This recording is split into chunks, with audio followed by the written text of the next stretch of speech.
Hi. I'm sorry I'm a little bit late. I just basically when I started the 5 minutes, I was just like, oh, I'm just gonna put the washing in and then I'm gonna make myself a cup of tea and some cereal and that's gonna be it. Um, but now the washing machine just has like shows this mistake the entire time and I don't know what it means. Um, yeah.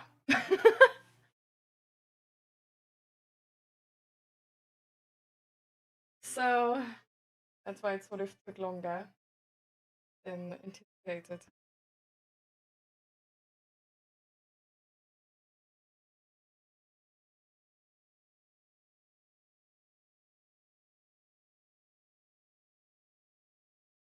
But how are you? Welcome, welcome.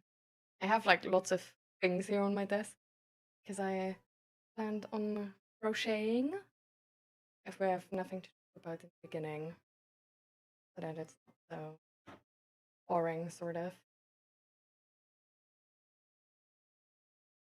Is the music, by the way, a tiny bit loud? Or is that just.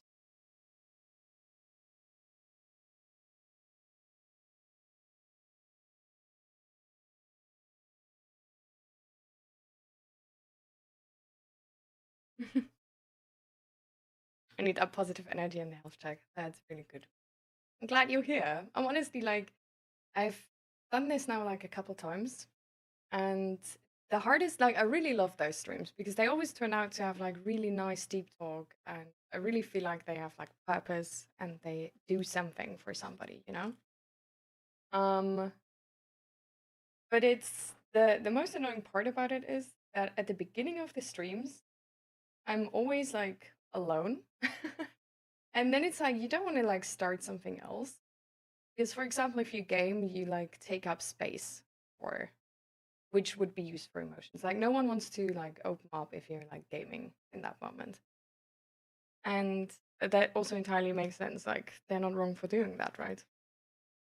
But it's just sort of leaves you in a space where it's like, what do you do till you have something to talk about? Because just like talking to myself is also not really the vibe, I feel like. But yeah. Maybe a tiny bit too loud.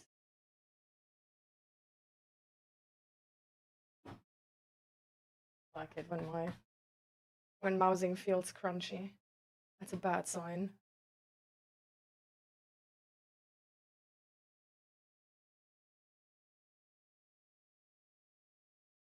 Yeah. This should have technically made it a tiny bit wide.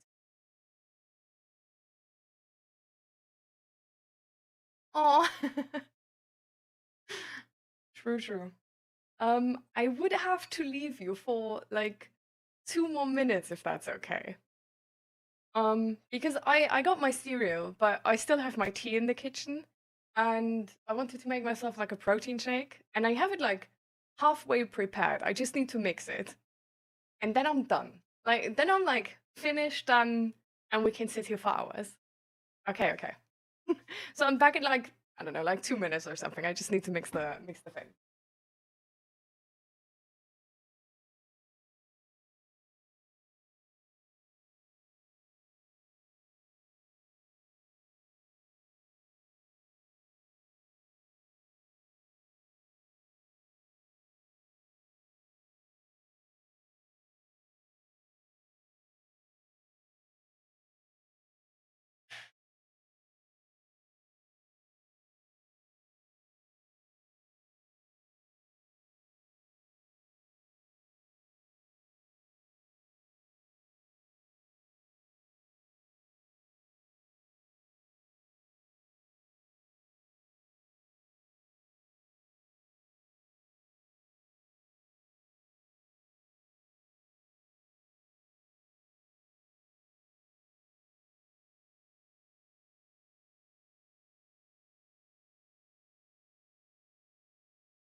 俺の名前は犬山直人。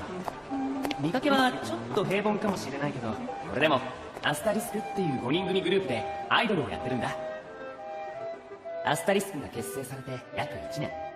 最初の頃は全員でテレビの取材とかラジオのレギュラーとか、ちょっと芸能人っぽいっていうのかな。わかりやすくアイドルの仕事っていう感じの活動もあったんだけど、最近は個別に小さな仕事をこなしてるイメージ。まだまだ業界のこともよくわからないし、勉強中な俺だけど、そんな俺でもはっきり自覚があるほどに俺たちは売れてない。ありがたいことにファンクラブもあるし、会員の人たちもいる。でもなかなかその応援に応えられていないのが現状だ。中でも俺は地味というか仕事少ない気がする。でも俺を応援してくれる数少ないファンのためにも、一緒に頑張ってくれるメンバーのためにも、そして大好きな東堂さんの期待に応えるためにも、とりあえず今は与えられた仕事を頑張る。そしていつか大きな会場で満員の客席に向かって手を触れるように。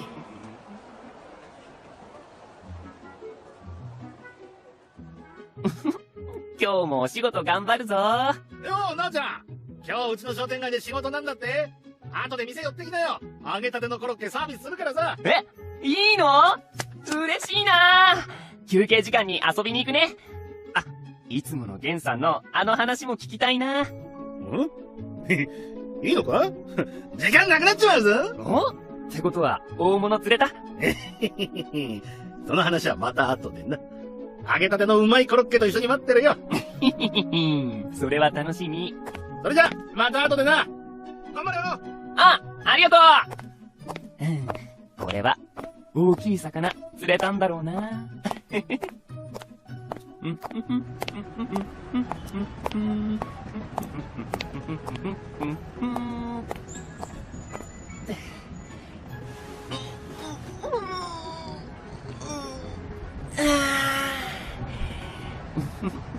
東堂さんいるかな。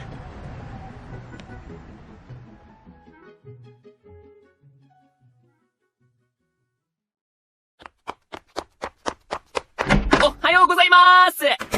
おはようございます。犬山くん、今日も早いですね。あ、東堂さん、おはようございます。この人は東堂𝔹𝕃ℂ𝔻です。俺たちアスタリスクのマネージャーなんだ。業界ではすごくやり手で有名らしい。まあ正直そんなことはどうでもよくて、俺は東堂さんに憧れてたんですよ。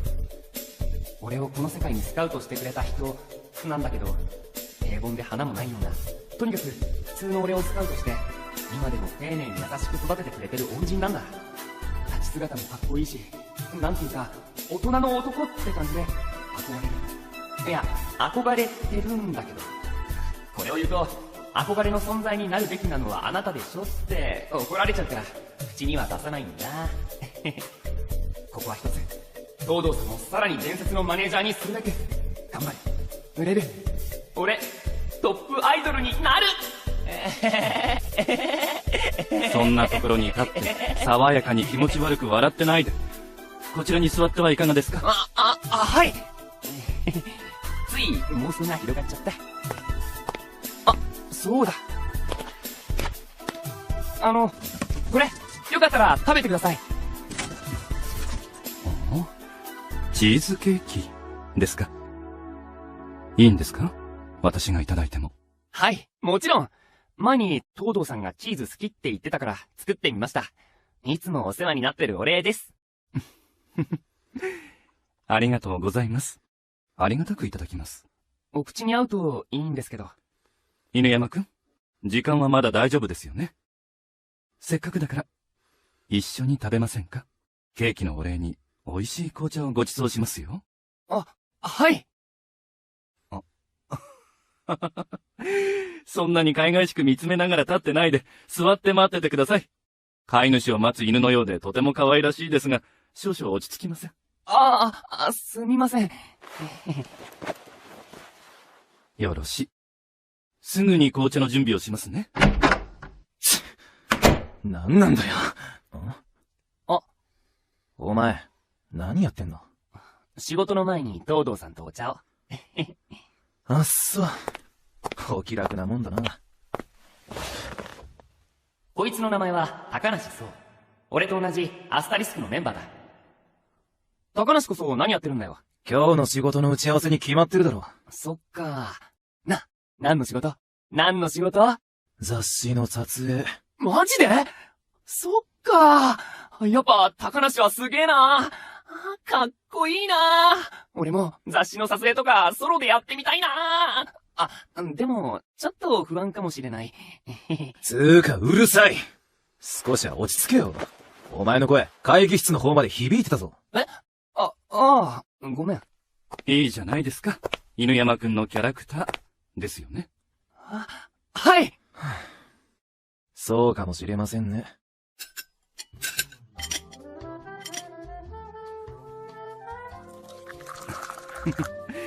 暑いので気をつけてください。ありがとうございます。あちっ！随分とお約束なことをしますね。もしかして狙ってるんですか？いちいち反応するのもめんどくさいですし、そういうのいりませんよ。違いますよ。わかっていますよ。相変わらず犬山くんは面白いですね。そして、可愛い。もう、からかわないでください。はい、牛乳。こうすれば、猫舌な犬山くんでも飲みやすいでしょ？ありがとうございます。なんだよ、ため息なんかついてさ。うるさいな。お前には関係ないだろ。高梨くんはご機嫌斜めですね。打ち合わせで何か不安なことでもありましたか？いや、大丈夫です。ああ、そうそう。犬山くんにケーキの差し入れをいただいたところなんですが、あなたもいかがですか？いえ、俺、甘いものは、ちょっと、お茶だけもらえますか？ああ、そういえばそうでしたね。残念です。それじゃ、お茶を入れてきますから少し待っていてくださいね。そういえば、お前さ、甘いもの、突然苦手になったよな。ほら、確かさ、アスタリスクが結成されてすぐの頃はさ、差し入れにもらったプリンとかシュークリーム、俺と一緒にうまそうに食べてたし。そんなの、昔のことだろ。味覚が変わったんだよ。そっか。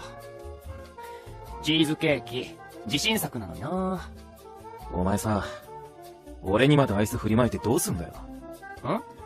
東堂さんはマネージャーだからともかく、俺に優しくしたところで、1円の得にもならないだろう。どうせなら、金になる奴にアイスを振りまけよ。俺ならそうする。だからお前も。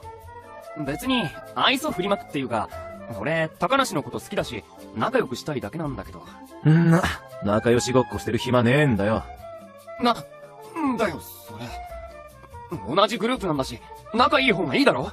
それに、金とかそんなんじゃなくて、アイドルなんだから、もっと誰かを喜ばせたいとか、笑顔にしたいとか、そういうこと考えるもんじゃないのかよ。ガキかお前は。そんな甘ちゃんな考えじゃ、この業界は生き残れねえよ。でも、俺、高梨、なんか変わったよね。もしかして、ストレスとか溜まってるの？俺でよければ相談に乗るよ。って言っても、話聞くくらいしかできないけど。別に、俺は何も変わってねえし。それに、お前は知らないかもしれないけど。まあまあ、二人とも落ち着いてください。目的や理由は違えど、同じグループのメンバーなんですから、目指す先は一緒。重要なのはその目標を達成することです。それが、どういう手段であれ。ね。東堂さん、かっこいいです。そうですよね。口で言ってるだけじゃ意味ないですよね。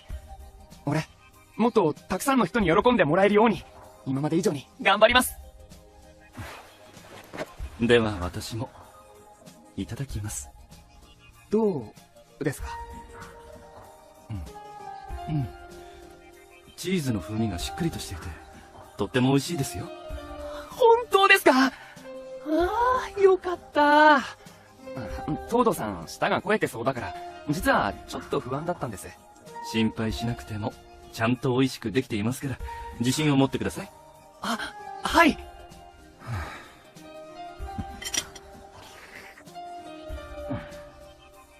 犬山くんはお菓子を作るのが本当にお上手ですね。ありがとうございます。ご飯作るのも得意なんですよ。カレーもルー使わないでスパイスとか混ぜて一から作れます。いつか東堂さんにも食べてもらいたいな。それなら犬山くんには料理番組の仕事なんかが向いているかもしれませんね。爽やかな雰囲気で世の奥様方の受けも良さそうですし。いつかそういう仕事ができたら嬉しいですけど、高梨みたいにソロの雑誌の撮影すらしたことないし。あなたたちはデビューしたばかりなんですから、まだまだこれからですよ。それに今日のような地域との交流もきちんとした仕事です。地道な積み重ねが今後の大きな仕事につながるんですから、いつも通りあなたらしく頑張りましょうね。そうですよね。それに犬山くんは特にお年寄りに人気がありますからね。商店街や老人ホームへの訪問はいつも大好評なんですよ。なんかそれアイドルとしては微妙な気が。俺も高梨みたいにかっこよくなれたらな。お前、本人横いるのによくそんなこと言えるな。恥ずかしくないのかよ。だってさ、ルックスとか完璧でいかにも芸能人って感じだし、だから高梨みたいになれたらもっとたくさん仕事できるのかなって。その分口悪いし愛想ないけどね。お前、褒めるのかけなすのかどっちかにしろよな。だって褒めてばっかりなのもちょっと悔しいじゃん。はいはい。犬山くんは高梨くんのことをよく見てるんですね。別に見てないですよ。どちらかというと東堂さんのことをよく見てます。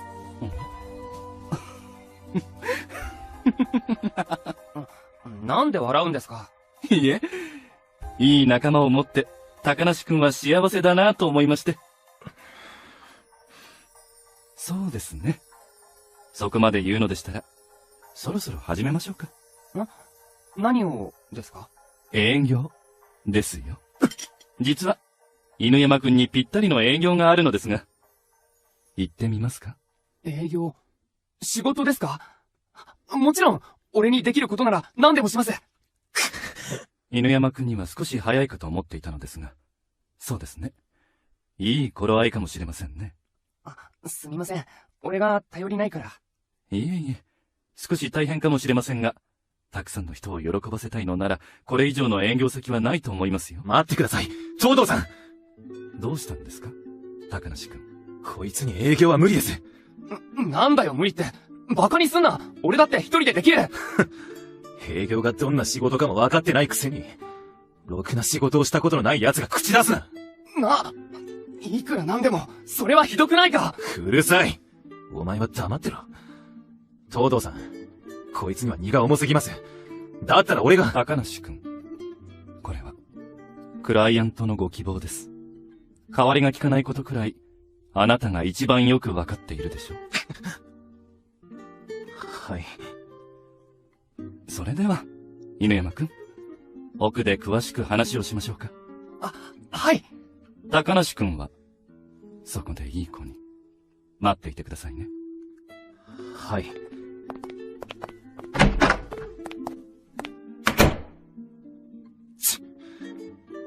バカが。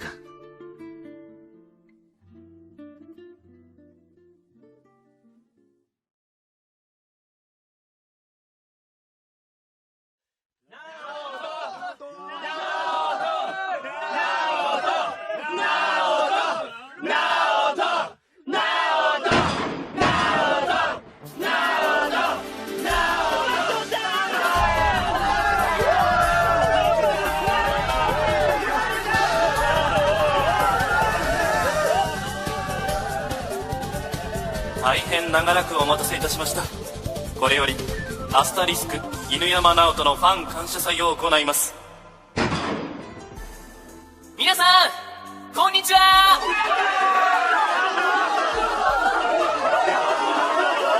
アスタリスクのファン感謝祭に来てくれてありがとう。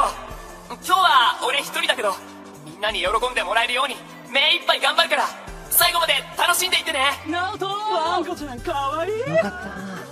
お客さんみんな優しそうだ。なんか見渡す限り男の人ばっかりだけど、たまたま抽選で偏ったのかな。あれ、机はないんだ。水だけって珍しいな。ファンのみんなとの距離が近くなるようにってことかな。それではまず最初は握手会となります。整理番号1番の方から順番にお並びください。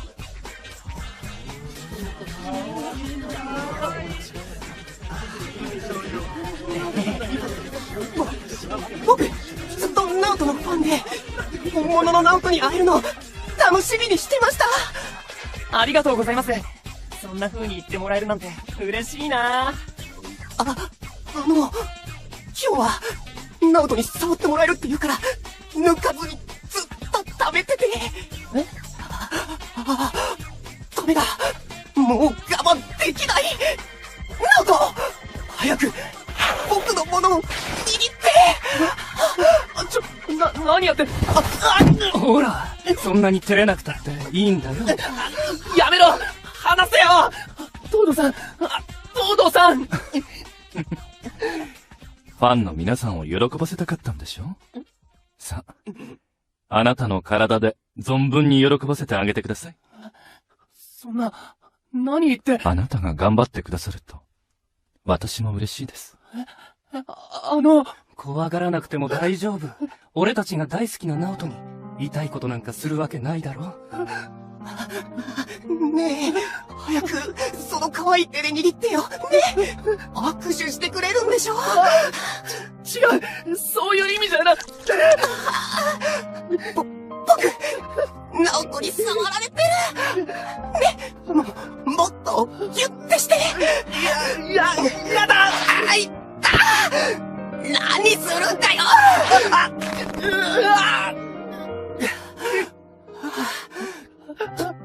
ダメだよ、追い足しちゃ。ナオトだって、痛いより気持ちいい方がいいでしょ。ちゃんと、僕のしごいてよ。やだ、気持ち悪い。東堂さん、助けて。ほら、よそ見しないで。私の想像以上に、皆さん喜んでくれているようですし。そうだよ、ナオト。こっち見て。俺、ワンコちゃんの泣き顔見てるだけでガチガチ。もう我慢できない。ねえ、俺とも握手してよ。先走り、ぬるぬるして気持ち悪い。ナオトの手に握ってもらえるなんて、夢みたいだ。ナオト、可愛いお顔にいっぱい出してもいいよね。全部受け止めて。なんだよ、これ。生温かいのが顔に。これが、営業、なのか。今度は俺の番だよ。ワンコちゃんの感謝、エロすぎ。もうやめ。いか。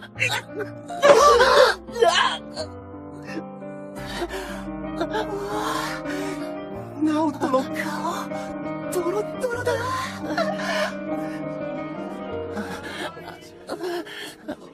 まだ終わらないの。東堂さん。へたるにはまだ早いですよ、犬山くん。あなたの仕事はファンの皆さんが満足いくまで、ご奉仕することなのですから。ご奉仕。ええ。応援してくれるファンの方々へ、日頃の感謝を込めてご奉仕でお返しすること。それが、ファン感謝祭です。ほら、自信を持って。でも。大丈夫です。今のあなた、とても可愛いですよ。感謝祭って、ご奉仕って、まさか俺。僕、デビューからずっと追いかけてるんだよ。ナオトを初めて見た日から、ナオト以外でオナにしたことないんだ。だから、いっぱいご奉仕してね。マネージャーさん。本当に、どこ触ってもいいんだよな。ええ、どうぞご存分にお楽しみください。じゃあ、俺はこのちっちゃいお口、使わせてもらおうかな。ほら、あんして。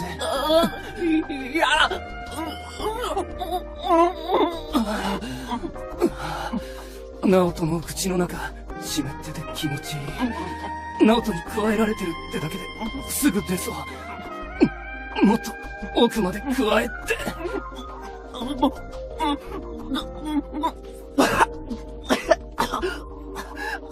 舐めるから許して。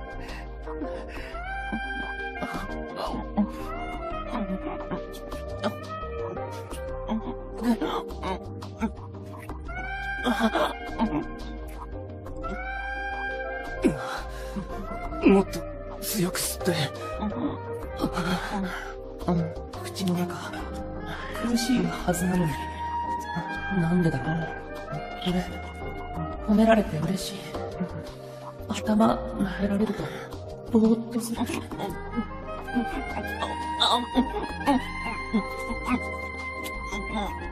ねえ、今度は喉も使ってしごいてよ。ナオトはアイドルなんだから、もっと喉を鍛えないとダメだろ。これも練習だと思ってさ。喉の奥、苦しい。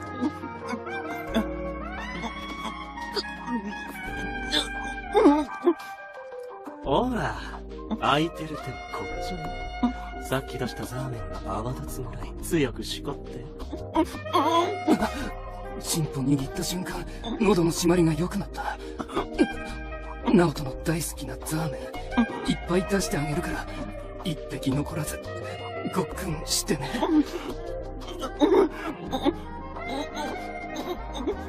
やだ。そんなの無理。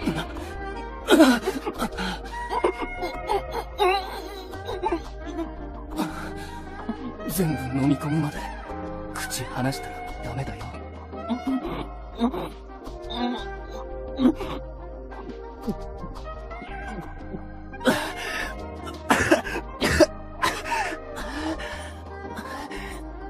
飲んじゃった。まだまだ足りないでしょ。ワンコちゃんにはお腹いっぱいになるまでミルク飲ませてあげるからね。ずるいよ、僕も。2本いっても無理。そうだ、飲みきれなかったら罰ゲームとかどう？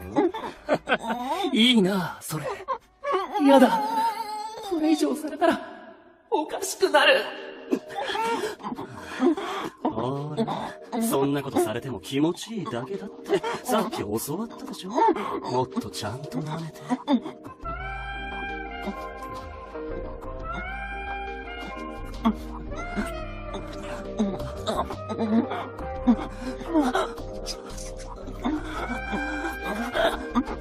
こっちも。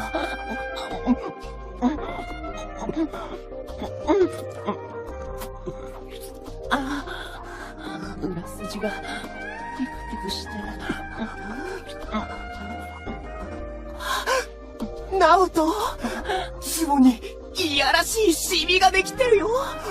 乾いてるのがそんなに気持ちいいんだ。ナオトがこんなにエッチな子だったなんて、僕知らなかった。違う。なんで俺いつの間にだって。違ってないでしょ。漏らしたみたいに溢れてる。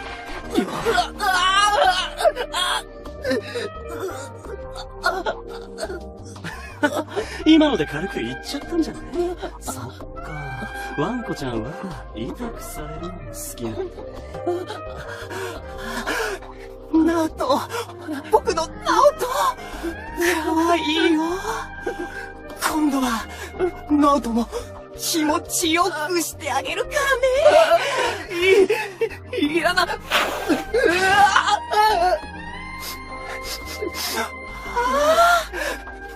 オトの匂いだ。そんなとこ嗅ぐな。ぴったりしたボクサーパンツから今にもはみ出しそうだよ。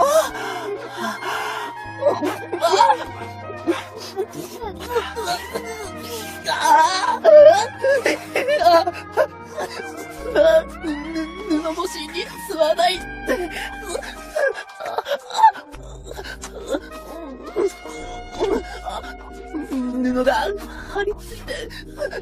持ち悪いのに、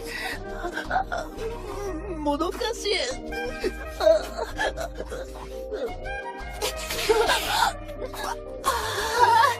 写真とは全然違う。青臭くて甘くて、とっても美味しいよ。言わないで。ほら、手と口は休めちゃダメだって。そうそう。自分が気持ちよくなるだけじゃなくて、ちゃんとご奉仕してくれないと。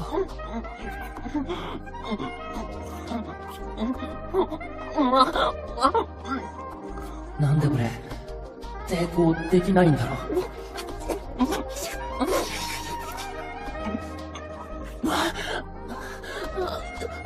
一度にされたら、ダメ。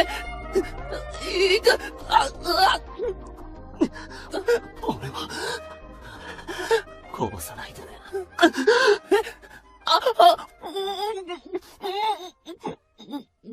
さっきはもう、来い。はい、ストップ。今度はすぐ飲み込まないで、よーくもぐもぐして味わってからね。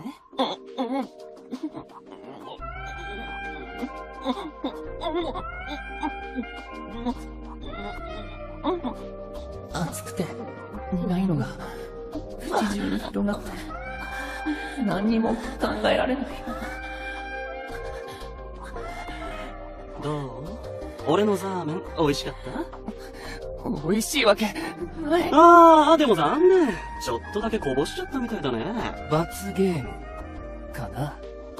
そんな、ちゃんと飲んだのに。約束だもんね。ワンコちゃんにお仕置きできるなんて、考えただけでゾクゾクする。やだ、もうやだと、まだまだ元気みたいだね。これなら、もう遠慮する必要ないかな。たっぷり、可愛がってあげるよ。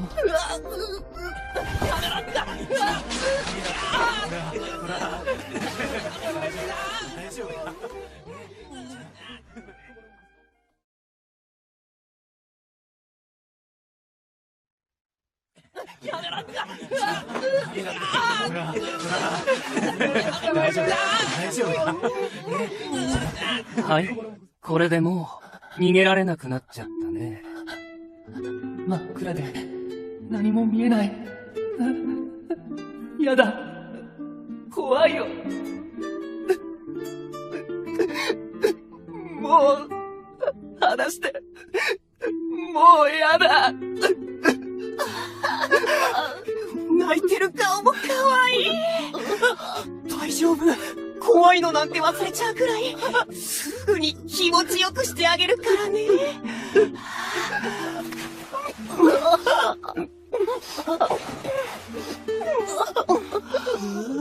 ワンコちゃんの肌すべすべ。やっぱり実物は違うよね。何これ、見えないから、体中変に敏感になってる。撫でられるだけなのに、なんか、ゾワゾワする。緊張してるの？ちゃんと触ってないのに、可愛い乳首が立ってるけど。痛い。急に触られてびっくりしちゃった？大丈夫。すぐに気持ちよくなるから。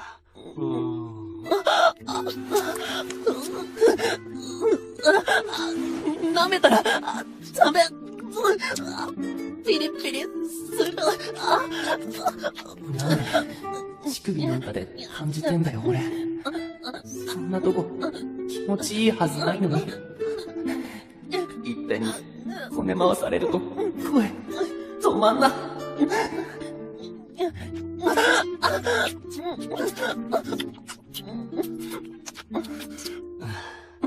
さっきちゃんといけなかったでしょ。たっぷり乳首いじって行かせてあげるからね。先っぽばか。いや、やめ。手首、そんなに気持ちいいの？座れるたびに、どんどん溢れて、飲みきれないよ。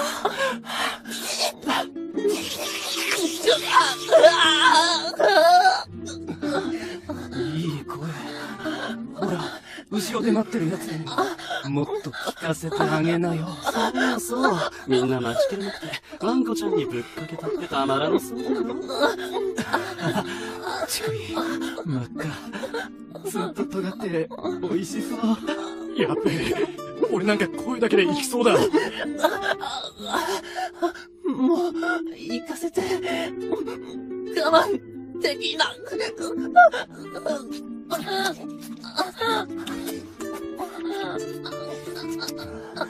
どっちが感じる？おちんちん？おっぱい？どっちも。聞こえないな。ほら、はっきり言って。おちんちんも、乳首も、どっちも、気持ちいい。もっと、強くいじって、お願い。じゃあ、ワンコちゃんが言った後、みんなで体中にぶっかけてもいい？かけていい。いっぱいかけていい。から、だから、行かせて。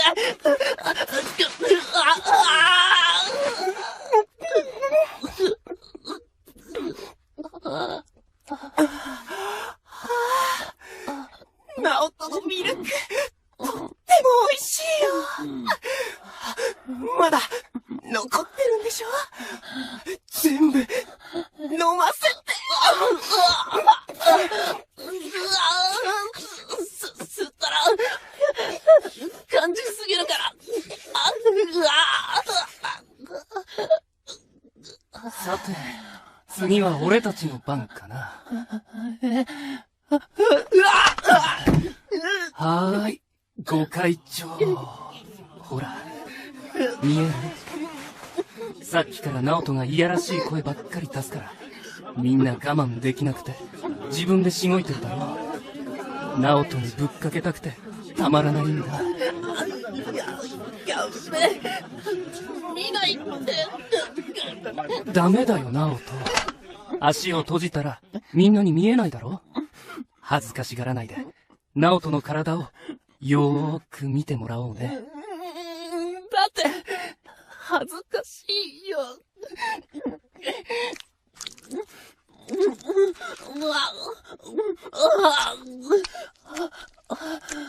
俺、見られてる。精液まみれの顔も、男に触られて勃起してるのも、全部、ナオト、すっごく可愛いよ。ナオト。早くぶっかけて。いや、そうそう。声も我慢しないで。全部聞かせてよ。俺たちみんな、ナオトのことが大好きで、ナオトに会いたくて、ここに来たんだからさ。俺、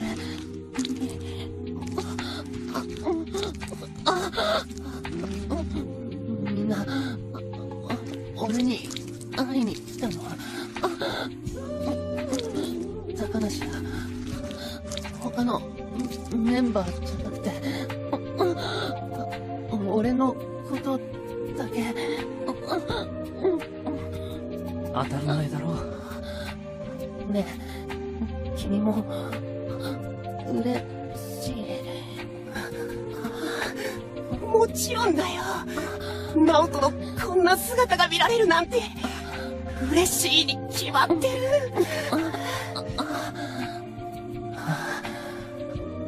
こんなことしちゃいけないって分かってるのに、なんかもう頭の中ぼーっとして何にも考えられない。でもみんなが喜んでくれるならいいのかな。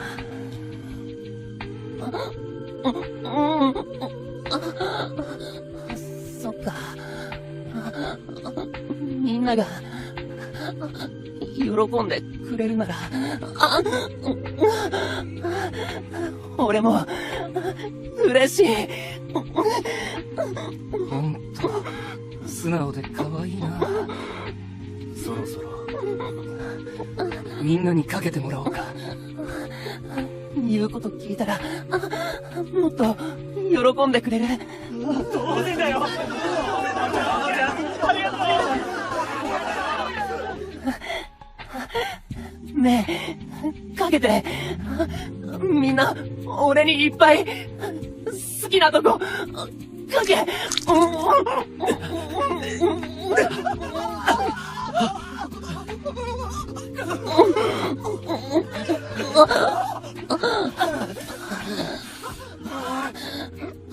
もっといっぱい。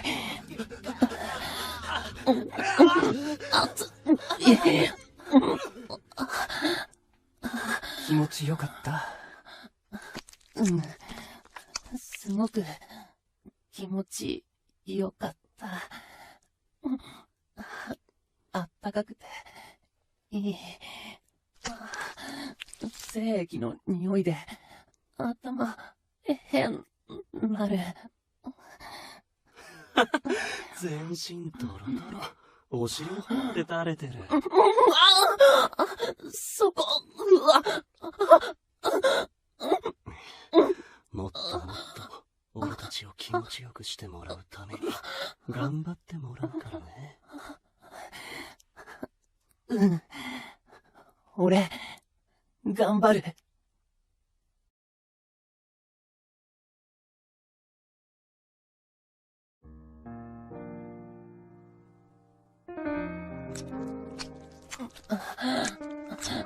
なんで、そんなとこ、触るの？ナオトのお尻、かわいいよ。ピンクのひだがピクピクしてる。入り口のとこ、撫でられると、なんか、奥がムズムズする。こんなに精液で濡れてたら、準備しなくても入っちゃうんじゃない？やっぱり奥がきついかな。抜いて。まだダメ。これ、なんだかわかる？ペンライト。ちゃんとナオトのために赤い色いっぱい持ってきたんだよ。皆様も盛り上がってきたところで、ここで簡単なゲームを行います。犬山のお尻にこのペンライトを入れて、何本入ってるか当てられたら勝ち。外れたら辛い罰ゲームが待っています。そんなの、トードさん、ペンライトって、どうしました？ペンライトが何かご存知ないのですか？違う。ずいぶん気持ちよさそうですね。でも、ほら、あなたのファンの皆さんがお待ちですよ。指先だけでもあんなにきつかったのに、そんな太いの入れたら、俺、どうなっちゃうんだろう。はい。うつ伏せになって。ナオトは少女だもんね。中が傷つかないように、たっぷりローション塗ってあげるからね。冷た。大丈夫。すぐ熱くなるよ。入った苦しい。苦しいだけ？それならもっと入れちゃおうかな。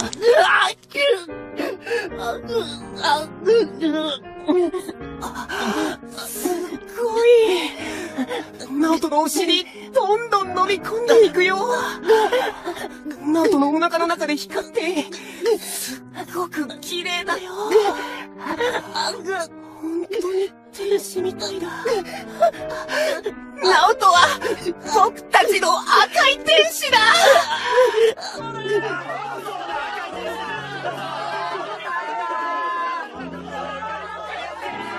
太いのこの細いのもいっぱい用意したから、たくさん頬張ってね。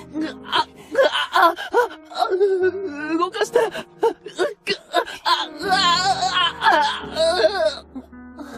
俺、天使。みんなの赤い天使。お腹の中、苦しくて辛いのに、パラパラに動かされると、チンチンして、気持ちいい。ねえ、今何本入ってるかわかる？わかんない。ちゃんと答えないと抜いてあげないよ。ダメ。はい、時間切れ。1本追加ね。2本入ってます。残念、外れ。もう1本入れるよ。もう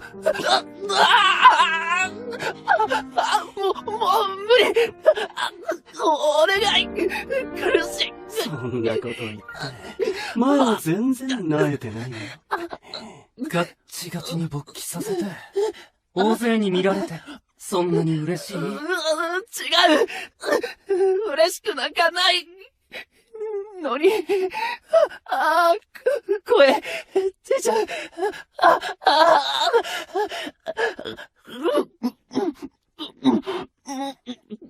ダメだよ、唇噛んだら。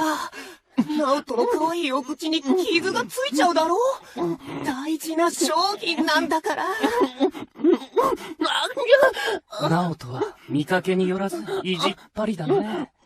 だったら、下のお口にいっぱい声を聞かせてもらおうか。反響してやらしい。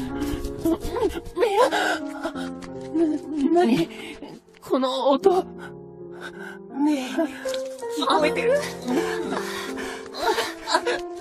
チューチュに濡れて、まるで女の子みたいだ。やだ。もう許して。こんなやらしい音、本当に俺から出てるのか？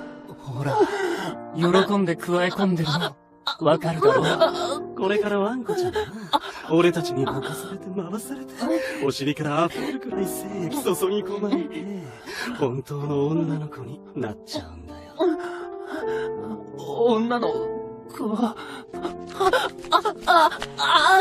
いいところ見つけてあげるから、もっとお尻気持ちよくなるんだね。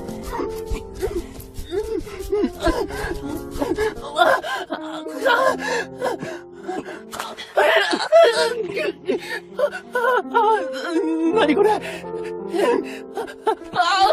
お尻、そこ、ダメ。なんで、今までとは全然違う。ちょっと擦れただけなのに、痺れるくらい気持ちいい。ああ、ワンコちゃんの感じるとこは、ここから。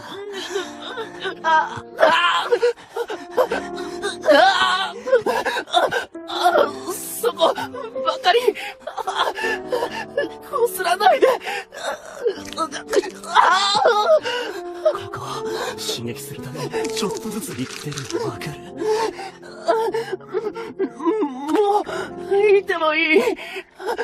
俺が行くとこ見て。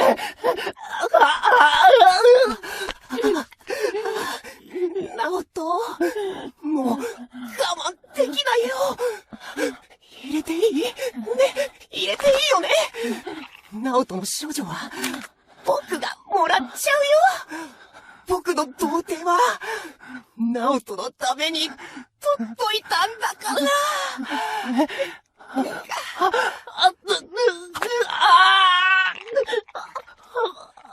ってくる。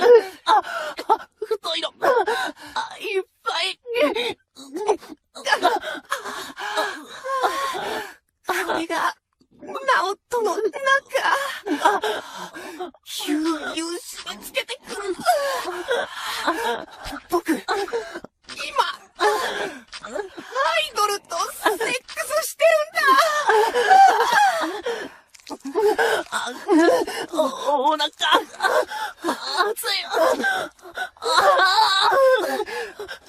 何これ知らない。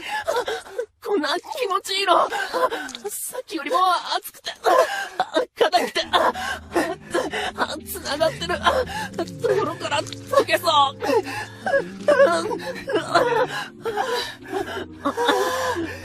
いい。ナオト、気持ちいいよ。気持ちいいの。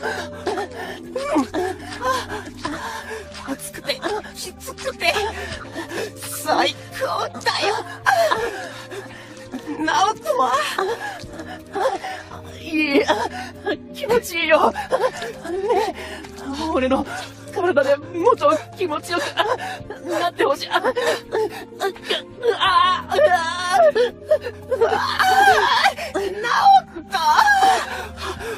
ありがとうございます。ありがとうございます。腰止まんない。ダメだ。良すぎて、もう我慢できない。中に出すから、全部受け止めて。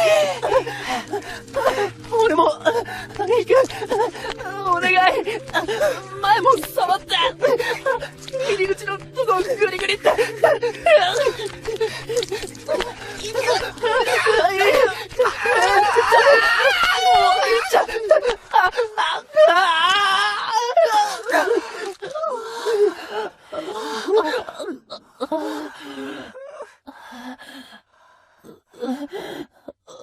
お尻から溢れてくる。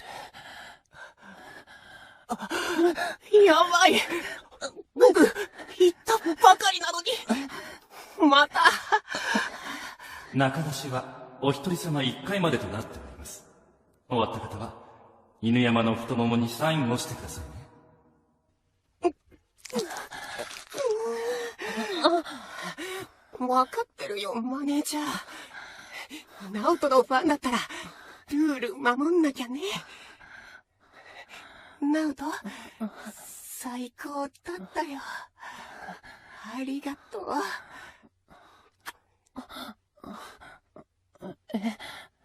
サイン？ええ。ファンイベントにサイン会はつきものでしょ？それは、俺がするんじゃ。ワンコちゃんは、今サインなんてしてる場合じゃないでしょ。だから俺たちが代わりに、ワンコちゃんにサインしてあげるんだよ。はい。初めからこんなにお尻で感じちゃうなんて、ワンコちゃんはほんと、淫乱なワンコだね。まだまだ、お腹いっぱいになるまで、食べさせてあげるよ。俺、またお尻に入れられちゃうんだ。女の子みたいに気持ちよくなっちゃうのは、怖いけど、ファンの人が喜んでくれるなら、俺、嬉しい。頑張る。俺、どうしたらいい？どうしたら、もっとみんな気持ちよくなれる？俺たちにご奉仕してくれるの？じゃあ、もっともっと、ナオトのいやらしい姿が見たいな。まずは、自分でお尻、広げてごらん。いい流れ。下のお口がパクパクするたび、ザーメンが溢れてるのがよーく見える。恥ずかしい。けど、見られてるだけなのに、中がムズムズする。お尻がうずいてたまらないんでしょ？俺の言うことを繰り返して。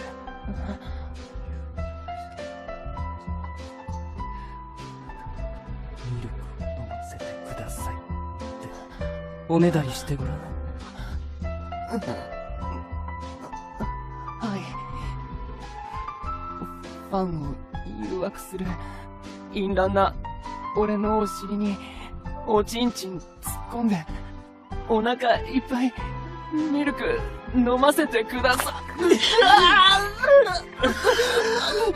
気がされたのが中がぬるぬるして、たまんない。引き抜かれる時に合わせて、お腹に力を入れるんだよ。はい。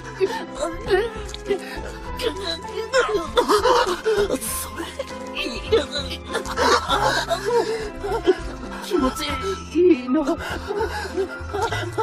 これも、液が中が柔らかくなった。体についてから。俺たちが気持ちいいと、ナオトも気持ちいいんだ。本当に可愛い。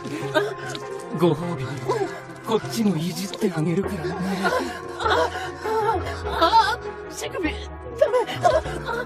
先っぽをいじられたら、力、抜ける、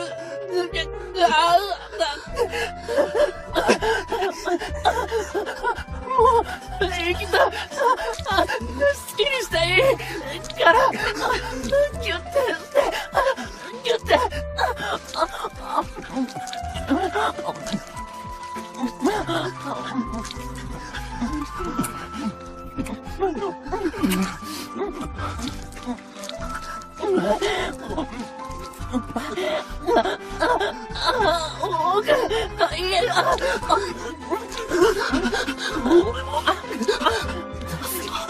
一番奥に熱いの注ぎ込んであげるからね。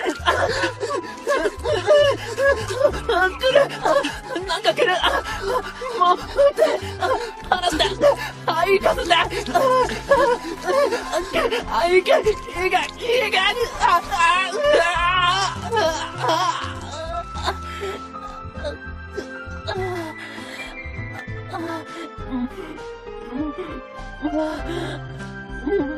出してないのに言ったの。初めてでプライドが。ナオトってほんと好き者なんだね。好き者でごめんなさい。俺アイドルなのにエッチでごめんなさい。ナオトがこんなにもいやらしくて、俺ますますファンになっちゃったよ。俺たちはまだ行ってないんだから、まだまだ頑張ってもらわないとね。どこに出してほしい？顔？胸？それとも中？中、もっといっぱい中出しして。ナオト、僕も。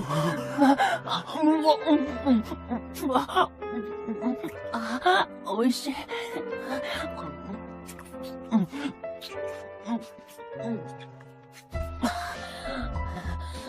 空っぽになるまで俺が飲んであげる。だからもっとみんなの精液ちょうだい。上も下も加えすぎてイベントが終わった頃にはガバガバになってるんじゃないか。みんな俺で気持ちよくなって順番に来て。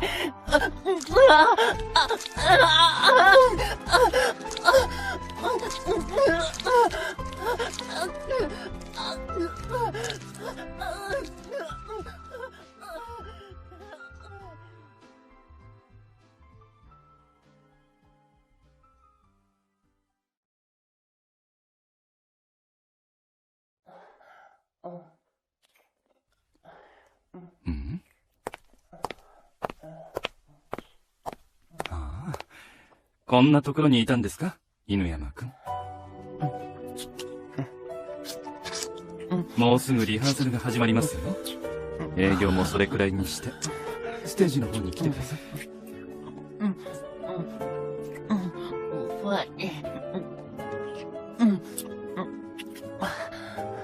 すみません。フ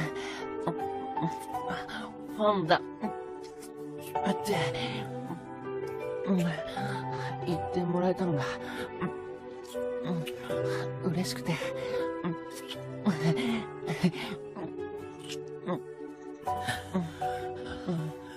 前は男のものを加えるなんて想像したこともなかったのに、あのファン感謝祭以来、一体何人の男のものにしゃぶりついたんだろう。今では口の中に広がる苦味も舌の這わせ方や喉の使い方もみんなが喜んでくれるから全部覚えた。奉仕することで喜んでもらえるってことがこんなに嬉しいなんて思ってもみなかった。奉仕すればした分だけ相手は喜んでくれる。それがダイレクトにわかる営業の仕事が俺は大好きだ。こんな俺にもできることがあるんだっていうことが素直に嬉しいし、少しずつだけど上達したのを褒めてもらえるともっと頑張らなきゃって思えるんだ。東堂さんもそれを分かっているのか、こんな風に自分で勝手に営業活動をしていても多少なら黙認してくれている。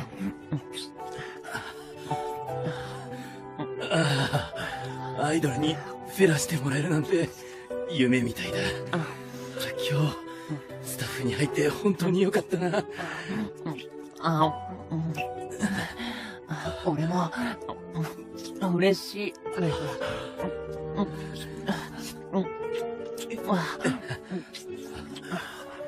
最近ではスタッフの中でもファンですって言ってくれる人が増えてきて、俺はできる限りその応援に応えるようにしているんだ。喜んでもらえて嬉しいな。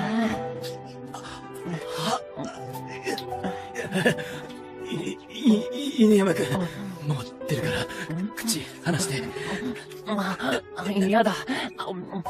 たくさん出して、俺の口の中に全部飲ませて。出すよ。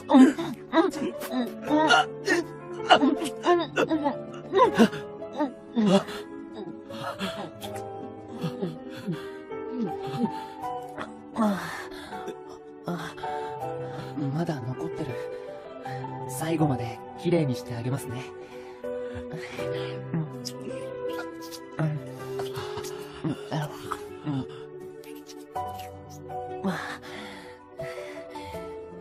今日もよろしくお願いします。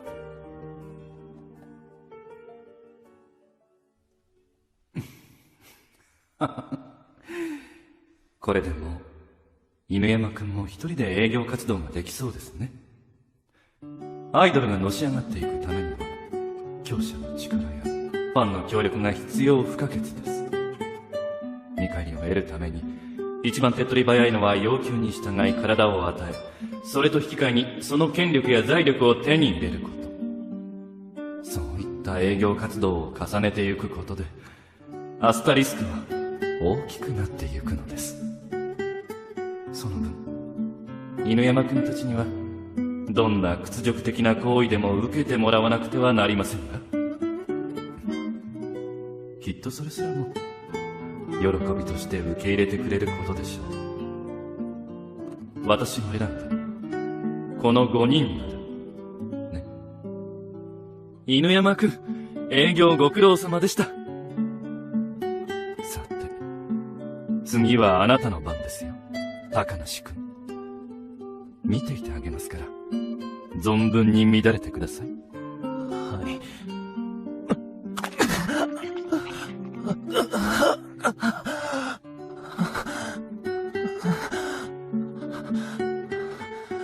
もっと奥までひどくしていいかな。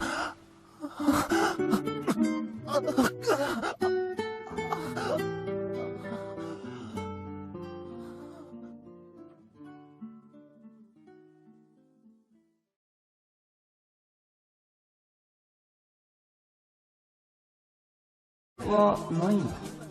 水だけって珍しいな。ファンのみんなとの距離が近くなるようにってことかな。それではまず最初は握手会となります。整理番号1番の方から順番にお並びください。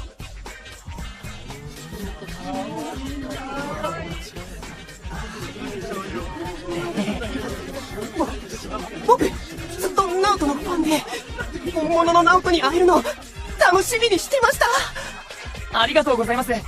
そんな風に言ってもらえるなんて嬉しいな。今日は、ナオトに触ってもらえるって言うから、抜かずにずっと食べてて。ダメだ。もう我慢できない。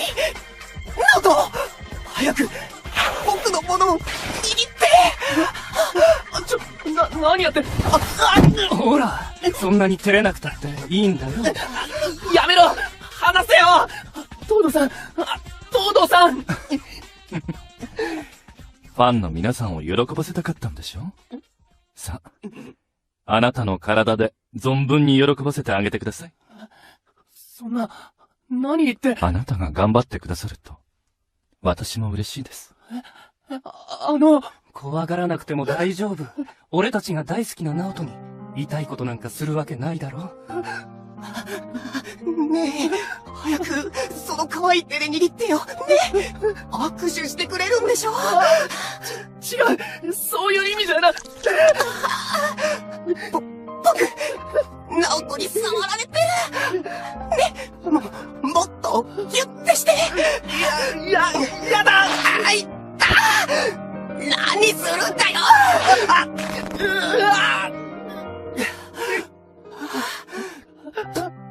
ダメだよ、追い出しちゃ。直人だって、痛いより気持ちいい方がいいでしょ？ちゃんと、僕のしごいてよ。やだ気持ち悪い東堂さん、助けて。ほら、よそ見しないで。私の想像以上に、皆さん喜んでくれているようですし。そうだよ、直人。こっち見て。俺、ワンコちゃんの泣き顔見てるだけでガチガチ。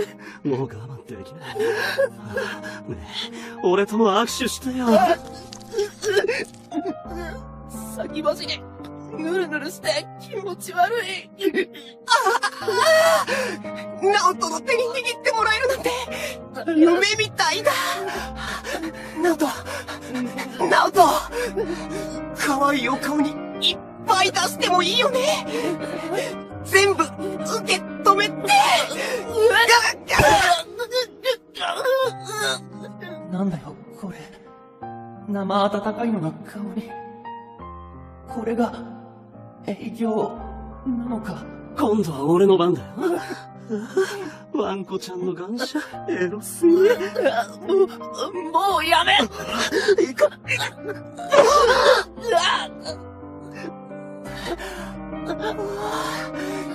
直人の顔、ドロッドロだ。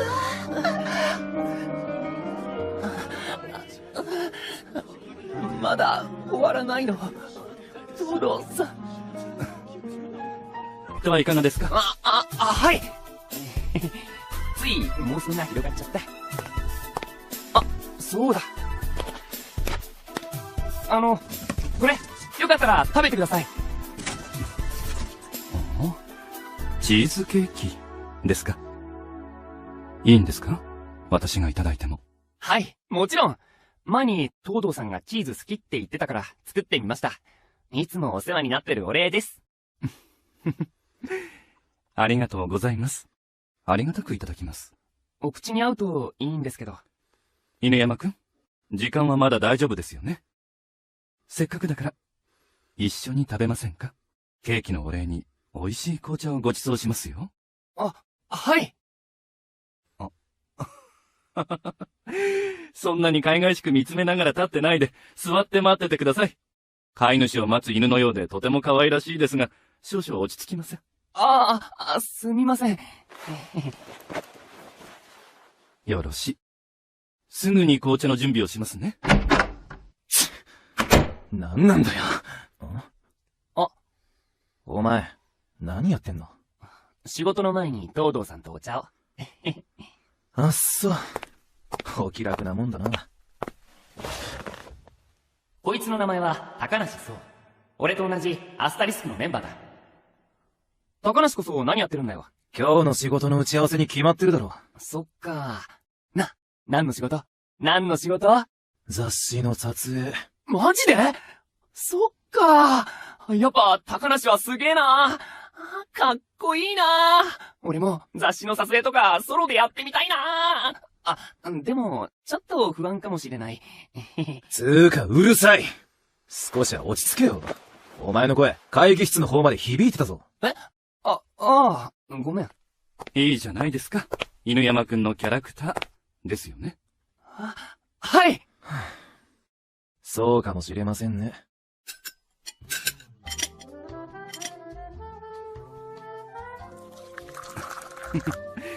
暑いので気をつけてください。ありがとうございます。あちっ。随分とお約束なことをしますね。もしかして狙ってるんですか？いちいち反応するのもめんどくさいですし、そういうのいりませんよ。違いますよ。わかっていますよ。相変わらず犬山くんは面白いですね。そして、可愛い。もう、からかわないでください。はい、牛乳。こうすれば、猫舌な犬山くんでも飲みやすいでしょ？ありがとうございます。なんだよ、ため息なんかついてさ。うるさいな。お前には関係ないだろ。高梨くんはご機嫌斜めですね。打ち合わせで何か不安なことでもありましたか？いや、大丈夫です。ああ、そうそう。犬山くんにケーキの差し入れをいただいたところなんですが、あなたもいかがですか？いえ、俺、甘いものは、ちょっと、お茶だけもらえますか？ああ、そういえばそうでしたね。残念です。それじゃ、お茶を入れてきますから少し待っていてくださいね。そういえば、お前さ、甘いもの、突然苦手になったよな。ほら、確かさ、アスタリスクが結成されてすぐの頃はさ、差し入れにもらったプリンとか。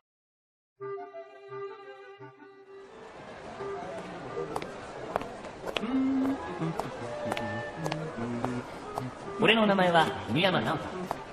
見かけはちょっと平凡かもしれないけど、俺でもアスタリスクっていう5人組グループでアイドルをやってるんだ。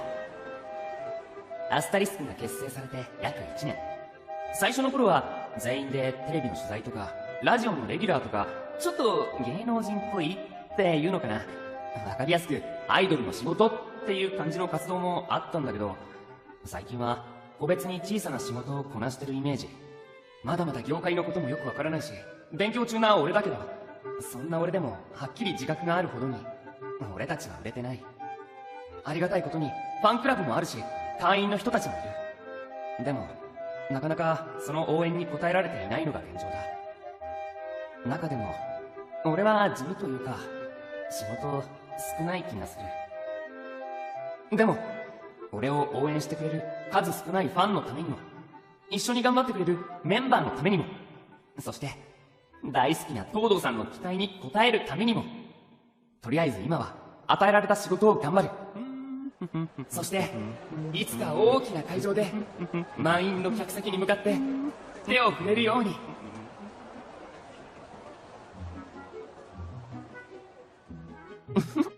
今日もお仕事頑張るぞ。よう、なおちゃん。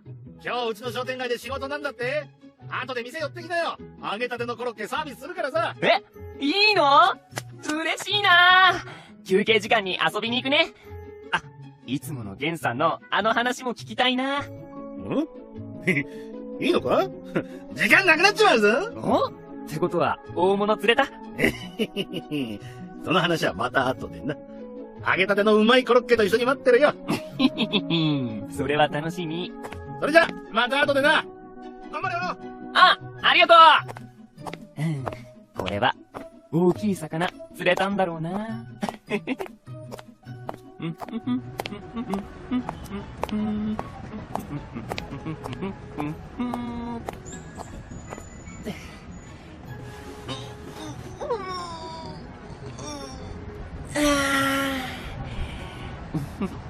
東堂さんいるかな。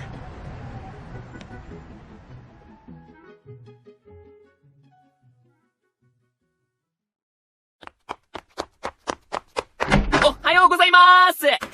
おはようございます。犬山くん、今日も早いですね。東堂さん、おはようございます。この人は東堂𝔹𝕃℃です。俺たちアスタリスクのマネージャーなんだ。業界ではすごくやり手で有名らしい。まあ正直そんなことはどうでもよくて、俺は東堂さんに憧れてたんです。俺をこの世界にスカウトしてくれた人なんだけど、平凡で花もないような、とにかく普通の俺をスカウトして、今でも丁寧に優しく育ててくれてる恩人なんだ。立ち姿もかっこいいし、なんていうか、大人の男って感じで、憧れる。いや、憧れてるんだけど。これを言うと、憧れの存在になるべきなのはあなたでしょって怒られちゃうから、口には出さないんだ。ここは一つ、東堂さんをさらに伝説のマネージャーにするべく、頑張る。売れる。俺、トップアイドルになる。そんなところに立って、爽やかに気持ち悪く笑ってないで。こちらに座って。シュークリーム、俺と一緒にうまそうに食べてたし。そんなの、昔のことだろ。味覚が変わったんだよ。そっか。チーズケーキ、自信作なのにな。お前さ、俺にまで愛想振りまいてどうすんだよ。ん？東堂さんはマネージャーだからともかく、俺に優しくしたところで、1円の得にもならないだろう。どうせなら、金になる奴に愛想を振りまけよ。俺ならそうする。だからお前も。別に、愛想振りまくっていうか、俺、高梨のこと好きだし、仲良くしたいだけなんだけど。仲良しごっこしてる暇ねえんだよ。んだよ、それ。同じグループなんだし、仲いい方がいいだろ？それに、金とかそんなんじゃなくて、アイドルなんだから、もっと誰かを喜ばせたいとか、笑顔にしたいとか、そういうこと考えるもんじゃないのかよ。ガキかお前は。そんな甘ちゃんな考えじゃ、この業界は生き残れねえよ。でも、俺、高梨、なんか変わったよね。もしかして、ストレスとか溜まってるの？俺でよければ相談に乗るよ。って言っても、話聞くくらいしかできないけど。別に、俺は何も変わってねえし。それに、お前は知らないかもしれないけど。まあまあ、二人とも落ち着いてください。目的や理由は違えど、同じグループのメンバーなんですから、目指す先は一緒。重要なのはその目標を達成することです。それが、どういう手段であれ。ね。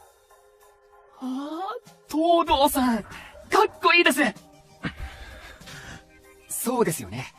口で言ってるだけじゃ意味ないですよね。俺、もっとたくさんの人に喜んでもらえるように、今まで以上に頑張ります。では私も、いただきます。どうですか？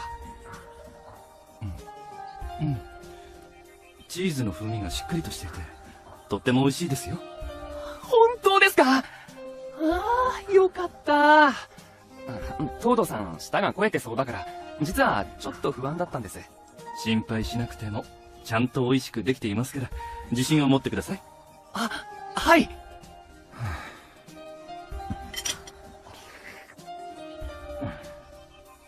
犬山くんはお菓子を作るのが本当にお上手ですね。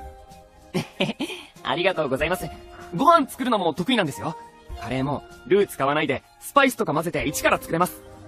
いつか東堂さんにも食べてもらいたいな。それなら犬山くんには料理番組の仕事なんかが向いているかもしれませんね。爽やかな雰囲気で世の奥様方の受けも良さそうですし。いつかそういう仕事ができたら嬉しいですけど、高梨みたいにソロの雑誌の撮影すらしたことないし。あなたたちはデビューしたばかりなんですから、まだまだこれからですよ。それに今日のような地域との交流もきちんとした仕事です。地道な積み重ねが今後の大きな仕事につながるんですから、いつも通りあなたらしく頑張りましょうね。そうですよね。それに犬山くんは特にお年寄りに人気がありますからね。商店街や老人ホームへの訪問はいつも大好評なんですよ。なんかそれ、アイドルとしては微妙な気が。俺も、高梨みたいにかっこよくなれたらな。お前、本人横いるのによくそんなこと言えるな。恥ずかしくないのかよ。だってさ、ルックスとか完璧で、いかにも芸能人って感じだし。だから、高梨みたいになれたら、もっとたくさん仕事できるのかなって。その分口悪いし、愛想ないけどね。お前、褒めるのかけなすのかどっちかにしろよな。だって、褒めてばっかりなのもちょっと悔しいじゃん。はいはい。犬山くんは高梨くんのことをよく見てるんですね。別に見てないですよ。どちらかというと、東堂さんのことをよく見てます。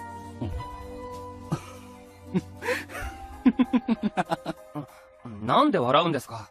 いえ、いい仲間を持って、高梨くんは幸せだなと思いまして。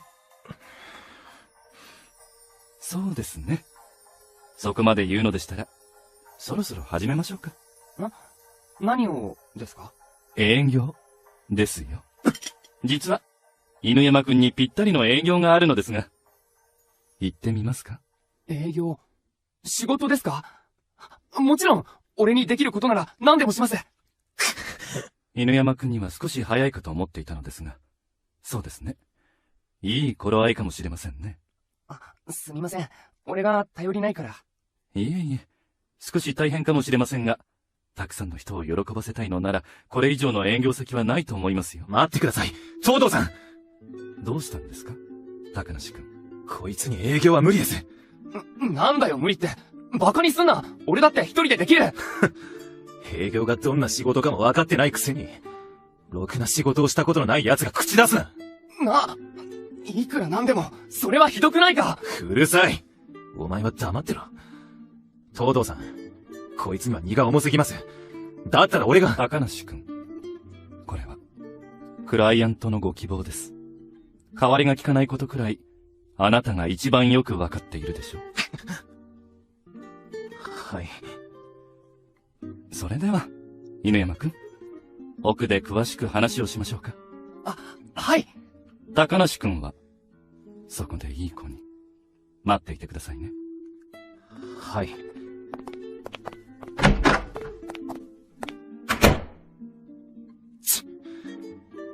バカが。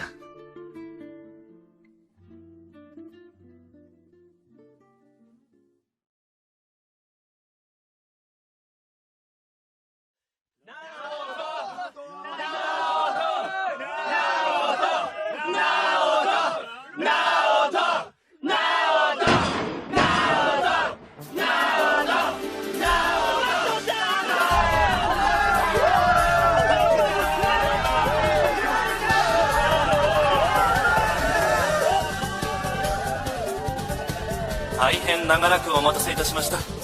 これより、アスタリスク犬山直人のファン感謝祭を行います。皆さん、こんにちは。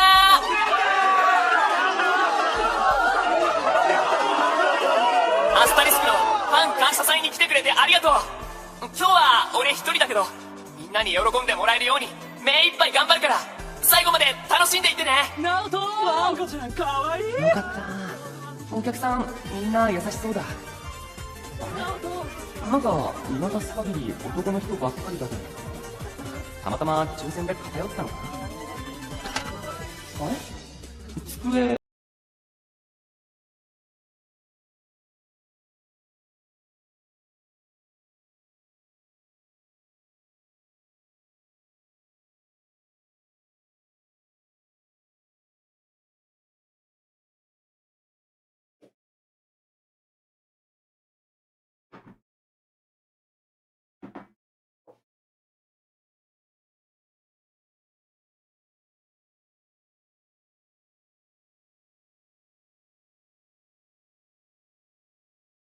Alright, I am back.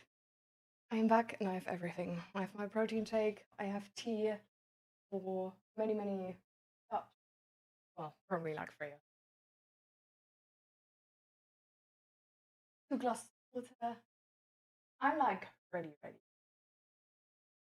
I'm ready for everything. Okay, I just need to put my crochet stuff to the side.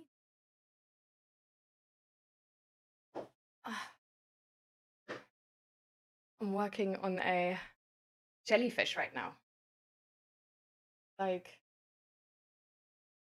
I sort of like messed up the beginning here because it's not, I don't know, it looks a bit oddly shaped, but I hope I can sort of like press that into shape with the filling.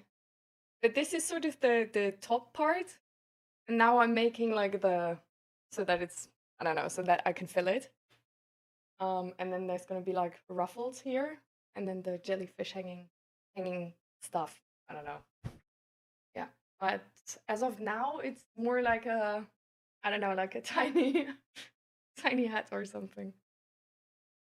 It is really soft. I don't know if you see this, but this is like soft. I feel like it looks really soft, right? Love this yarn. Ah.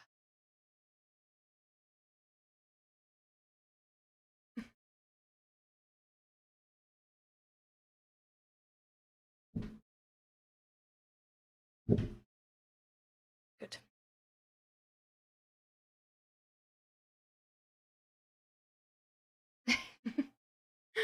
Yeah, like 2 streams at the same time even. Oh my god. I hope the like camera quality is even like good enough to have me like on a big screen like a TV.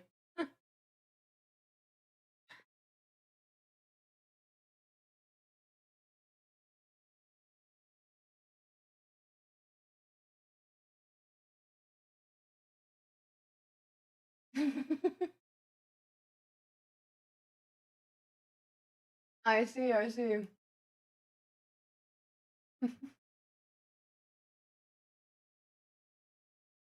Nice. Ooh, what is the skeleton? How do you call that in English? I feel like Kraken is actually also an English word, but I'm not entirely sure. Hmm. Nice. Wait, but this is like, this is not a jellyfish, it's a Kraken, no? I think. Crispy clean. Oh my god, this actually, you know what? Like I'm like this is happy. Like this is a good picture. I like this. This is way better of a screenshot than my camera usually makes. Because my camera is sometimes like just standing still, right? Like we had these problems like a couple times. And then like the moments they stand still, not good. Really, they don't really look nice. Like they're always really bad. I don't know why. They're never flattering.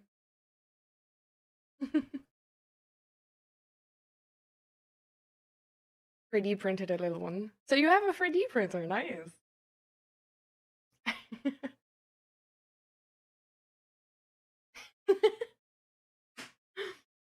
Definitely, just good timing. So how have you been? We haven't talked for a little while. I just missed my cup. That's fine. Oh, it was a little bit more than enough.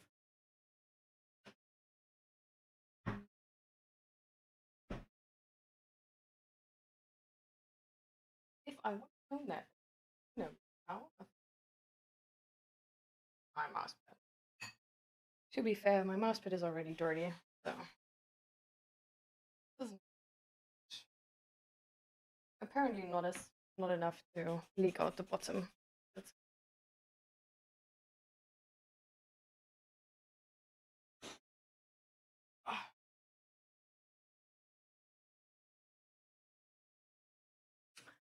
it's alright if you text in German. Is it fine that I answer in English though?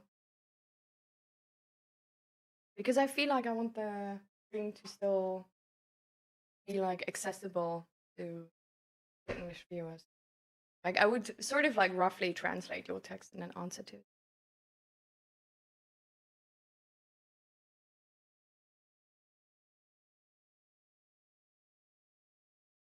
I feel like there's some dust in my cup, but anyways, not gonna be too bad.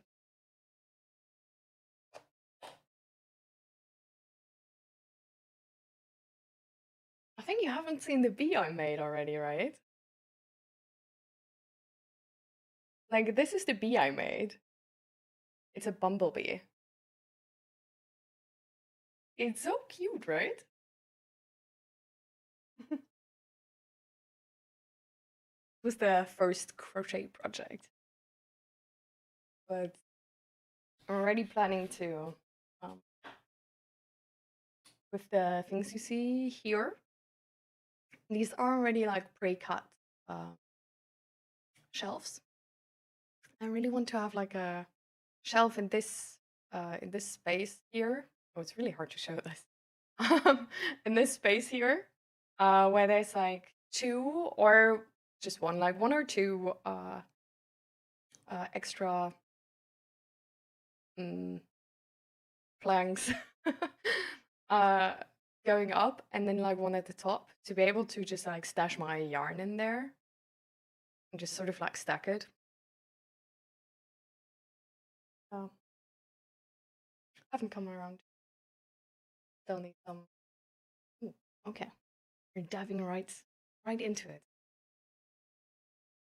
Okay, so yeah, so as I said, I'm gonna roughly translate it. So in MCLP's life happened a lot. Last time we talked about being let go by the company. I don't know what Kunigong means.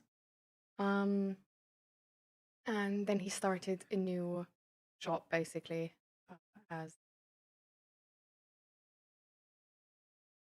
bartender or something. As someone in a restaurant. Server. Yeah.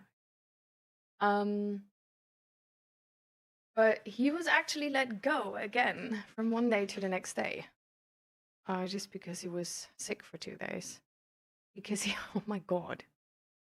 Because he had like a skull fracture, I think. And his chef was actually mad that he couldn't work. Crazy. And around like 1 week later, he crashed with his bike on the way to work, and then his arm and foot ankle were hurt, so he couldn't work again. And on the next day, he was just he had the like a letter from work that he's let go. That sucks ass. Like, this is honestly like, yeah. That's crazy. So now, basically, as like emergency solution to have a job, he started at a grocery shop. I don't know what you call it, working in Einzelhandel.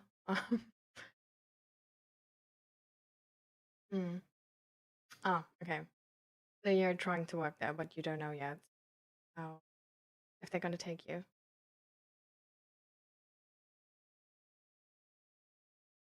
Okay. Because otherwise his mom is gonna throw him out.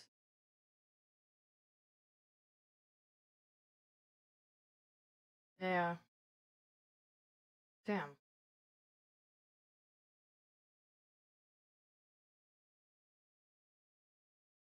Oh no, no problem. I didn't even notice actually. I just noticed now. But this sucks.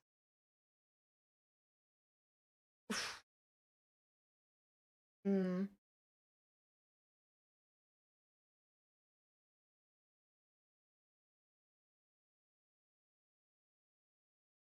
So not only your chef didn't support you, even though you had really good explanations why you've been sick, but also your mom is basically threatening you to throw you out if you don't find any type of like job or anything.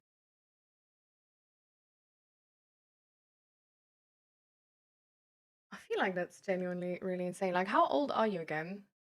If I like, you don't need to answer if you don't want to. But I thought I had in mind that you're like pretty young.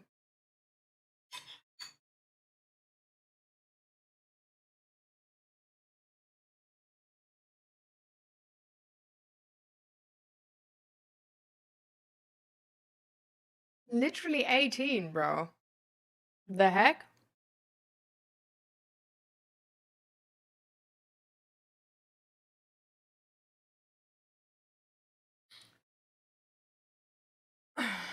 Okay. Hmm.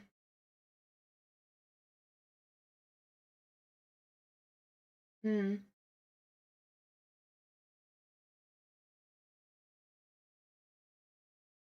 Hmm.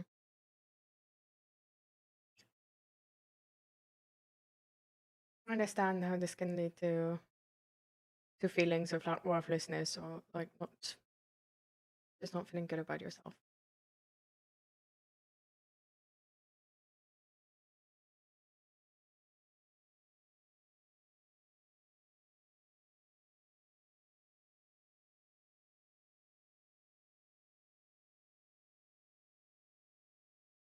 Have you considered talking to child services?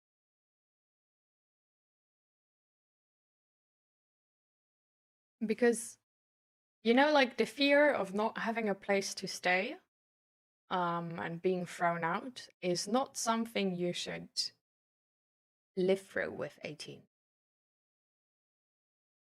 Like, I hate to say this, but like with 18, you have no clue how life works. Like, and this is like not on you or anything, you know? But like you're allowed to have no clue how life works because you've basically like you just finished school and like there's so many parts about life you need to learn and it just takes time to learn them. And it also takes time to know who you are and what you want in life and what you can do and what you can't do, like what's good for you, what's bad for you, how you can be productive, how you can work efficiently, and how you can't work efficiently. Mm.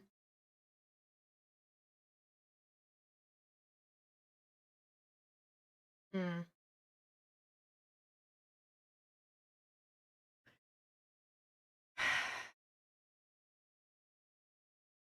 So the first thing I want to say is that really sucks ass. Really sorry that you have to go through it and that you sort of live that right now.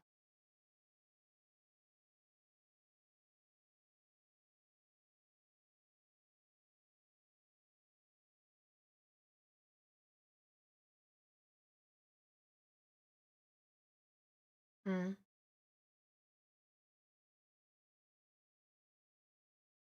Oh, what did I tell you? Do you still have therapy? Like, is that at least like still in place?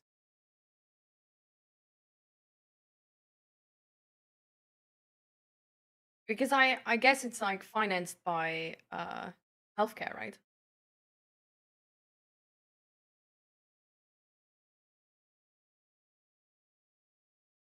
So I hope it's not influenced by you losing those jobs.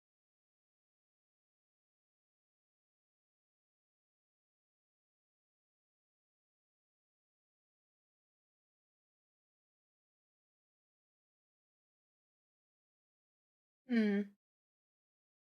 Oh, okay. Yeah. Hmm. Is it private therapy then? Or is it Ah, okay, okay. So healthcare does pay it. That's good. It's really nice that you found one. By the way, just FYI, Twitch is telling me right now that an ad is about to start. I'm gonna like if you tell me that you have an ad right now, I'm gonna wait till the ad is over. Just let me know if you have an ad and when it's gone, so that I know how long I have to wait. Because it makes no sense that you like miss answers from me or something.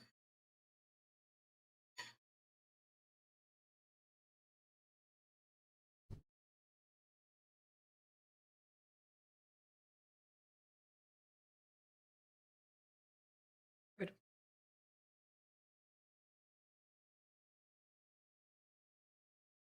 Hmm. Have you talked with your therapist about your situation at home?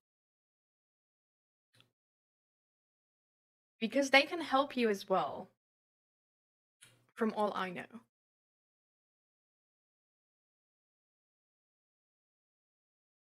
Like they can just help you to navigate all.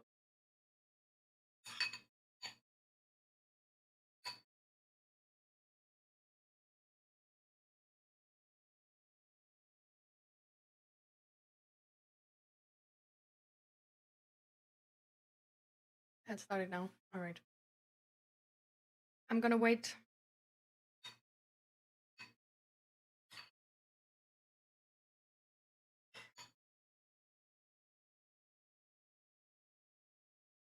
That's a short ad. I guess you just have like ad blocker or something. Good for you. Because usually my ads take like 3 minutes.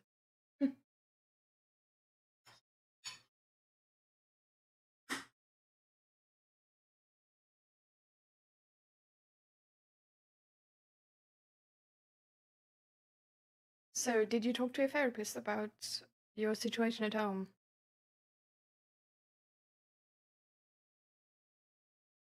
Because yeah, I think like they can do something about this. I think they can help, or sort of like give guidance as to what you can do about it,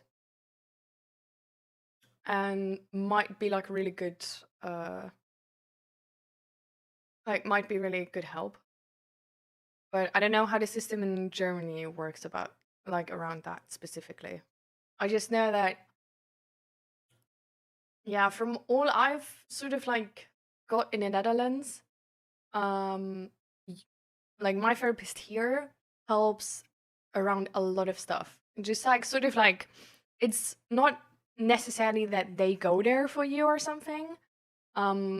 That's not the case, but they like give you the proper numbers, explain you what options there are and stuff like this.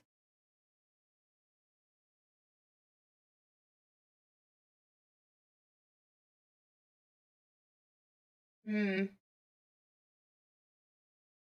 Okay. Yeah, I mean that makes sense.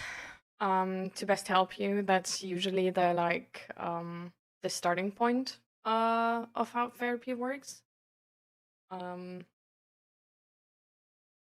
I do know that like if you really need help around that, like I think they should help you around that first. Like I know that you in your therapy have like a lot of say, like more than some people think. Like if something doesn't really help you right now, or you need like immediate different help, then you can ask for this. Um, but I just see myself really circling back to the point that I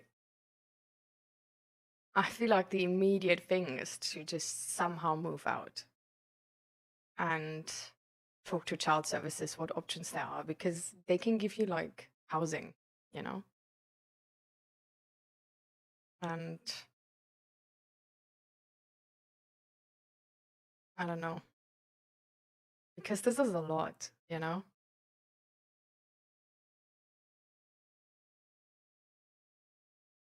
Like you don't need to endure this alone. You deserve help with this, you know?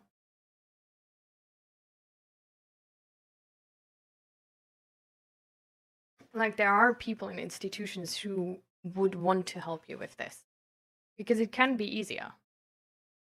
And this is just like a lot has happened. Like just like losing those jobs sucks already. Hurting yourself like this sucks big time. Because you didn't really like go in depth about like how this sort of like influences you, right? But like just recovering from injuries like that is also a thing which like costs energy and can be like really annoying from time to time, considering the symptoms and all. So this is like, you know, like this is not something to take lightly, I think.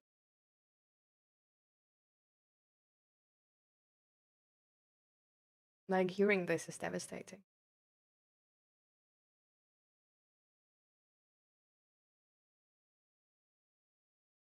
You don't like there's services who give you housing without you having to like having the money for it, because otherwise you could just look for an apartment yourself. You wouldn't need those services. Those services are especially made for like for young people who don't yet have income.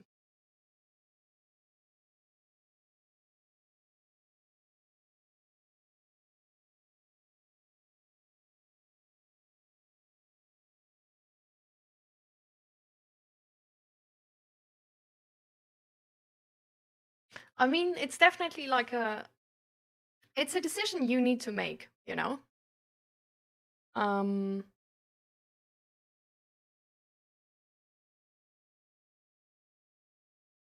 but I personally think there's no, like, we always see it as like really like honorable to like to do something for others, to be the one who sacrifices themselves.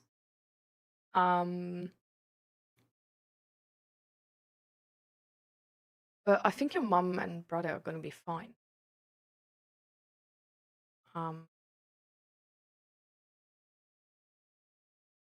So I don't know, like I always sort of like thought that I sacrificed myself with my dad for his peace or something, you know, like for the harmony between us, for like a good daughter-dad relationship, stuff like this. Like I always thought there's like that sacrifice is like worth something, you know? Even at the beginning of my relationship with Zach, like in the beginning we had like a really sort of like toxic attachment style, because we're both just fucked up, you know, but the point is I really thought like I would suffer for something, and the thing is it never paid off. Like it just like this sucks to say, but it never paid off. Like I feel like, for example, with Zach, if I would have chosen to like not endure that and actually just like speak up about it, make straight lines, be like, hey, this is not fine. I need you to be able to provide this and that. Otherwise, I leave. And if he doesn't do that, then I would have left. I feel like we could have maybe come back together way earlier. And yeah, I don't know, like maybe we wouldn't. Maybe I would have found another person who's already has these traits, you know? But it's not, it wasn't like investing in something like I thought it would. Like I really thought like, oh, like, and later on we're gonna have like a bond stronger than like anybody else's. I don't think we have. Like attachment issues are like, even though you work through it, like if you work through it, they don't flip or anything. Like they are still there. Like it's still an issue. Like it's still work to come back from that. And I don't know, it's just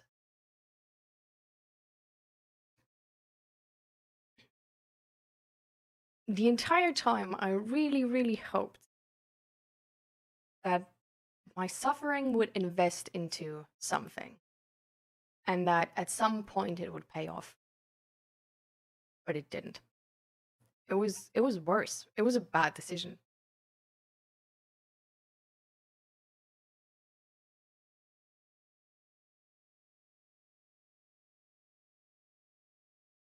It's okay to be scared, to let go, because it is scary. But the funny thing about human brains is that we low-key, like something we don't know, we see as scary as something we do know. Like it's actually really common behavior to stay in something you know is toxic instead of leaving for the chance of finding something better if there's also a chance that you find something worse. And there's always a chance to be worse off, right? Like life is just like you can die tomorrow. Like life is like that. Like there's never, you can't logically be like there's not a chance that it's gonna be worse. So you're always gonna have that, you know? And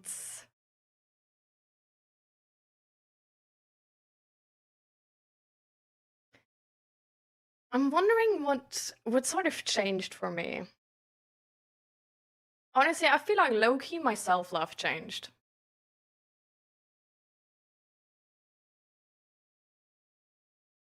I felt like this is enough. Like this sucks ass. I deserve more. Like you can't be telling me that being a dad is low-key like you can be like that. Like, no. Like, I don't know, it was just, I think it's ended up to be like so,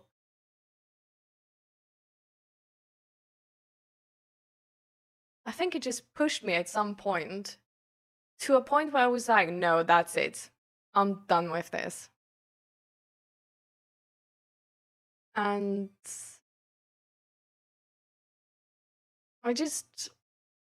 I remember I sort of felt so tired of it. I felt so tired of all these repetitions. Because it could be so much better so easily. Because with other people, talking was easy, you know?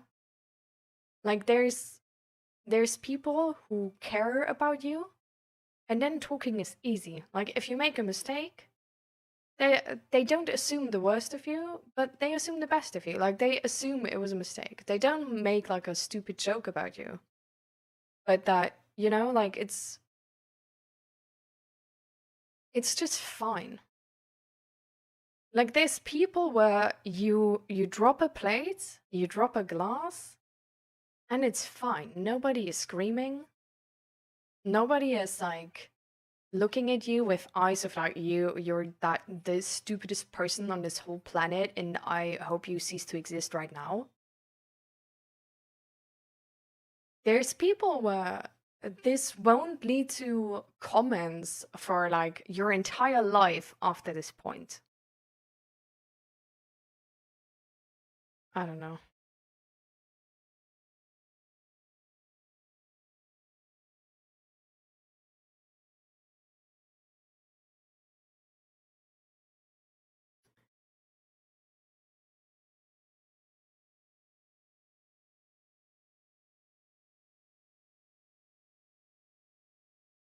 I feel like Loki, maybe you don't even need self-love. Like, this might, like, bear with me for a second.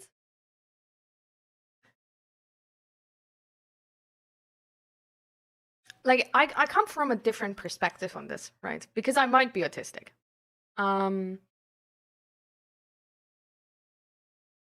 But to me, self-love was also, like, always a really weird concept. And people say, like, oh, yeah, you just, like, tell yourself, like, these affirmations every morning and stuff like this. This never freaking worked, you know? Like, it low-key just felt like lying to myself. And I feel like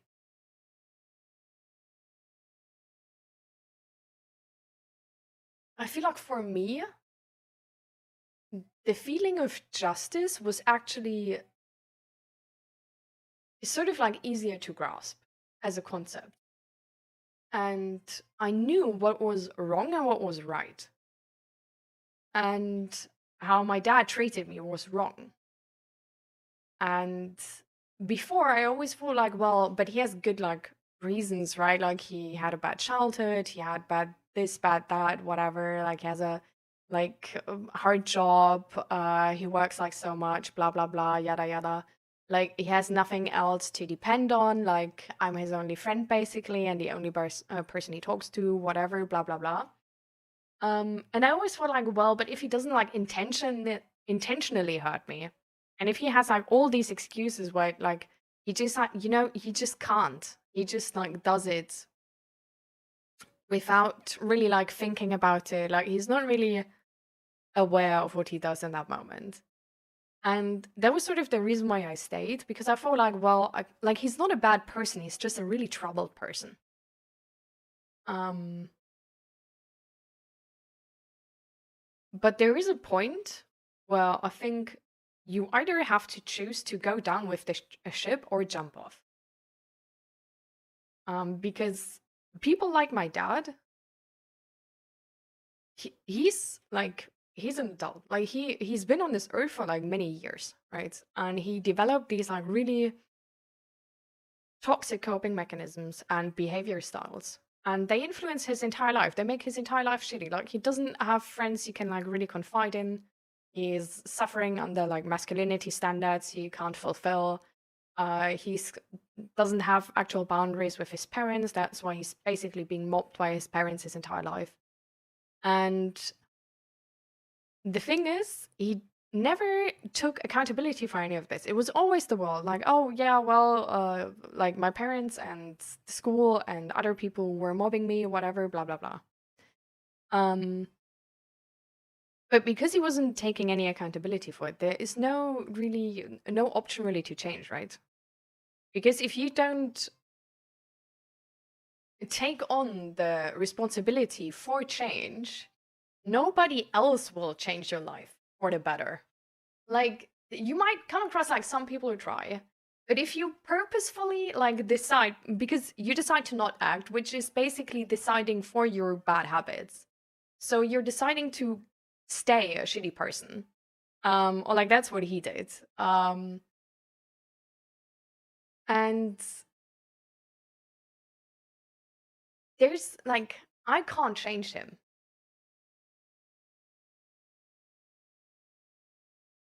And the more I sacrifice, it's not helping him because he doesn't use that sacrifice. Like, he's not even aware of that sacrifice. Like, he doesn't use it to get better because there's no accountability to get better. You know, like there's some people who are depressed who are like very aware of their feelings and who like sometimes act out, but then they also understand how their friends might be like ticked off by this and stuff like this, you know, like they understand what's going on around them, like the reality of the people around them. And there's people who use it as a basically like an excuse, like a get out of jail free pass to do like any type of shitty behavior, and then just be like, well, but I'm depressed, I can't different. You can. And my dad was definitely one of those people who just like, who didn't take any accountability. It was like, yeah, he's basically addicted to alcohol, not because of him, but because of others and the shitty world and his shitty life and whatever. And all of these things. And his apartment wasn't like full of trash because of himself and because he didn't clean up and put in the effort for it, but because of me, because I didn't help him. So there's like you see what I'm trying to describe, right? Like there is a pattern evolving around that person which leads them to the shitty life. Like the consequence of this is basically the shitty life. And you can't change someone who doesn't want to be changed. And the point is that most of those people don't want to change, but either don't have the strength, or are scared of it, or are like don't take it serious enough. So with my dad, I had talks with him where I was like really open to him about like how things influence me and how things need to change. And he seemed regretful, but he didn't change. And that can happen like a couple times, right? But it like we shouldn't keep consequences from other people, I think. Even though our society like really teaches us to don't break the harmony and stuff like this, but you don't really help others by keeping consequences from them. Because getting consequences can also be like a really high motivation, right? And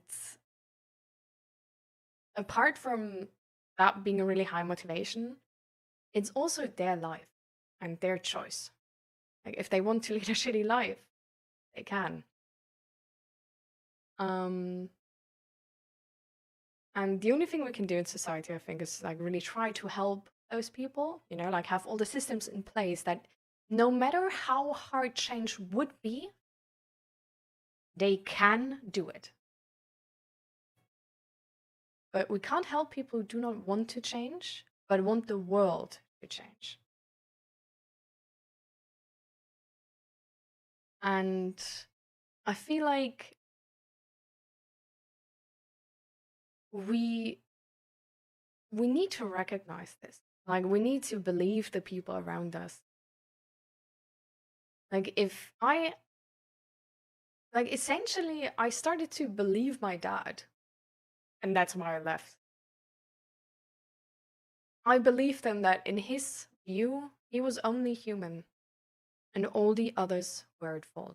I was at fault, and his friends were at fault, and his boss, his colleagues, his parents, and his former school, and society, and my mum, of course. Everybody else was at fault, and not him.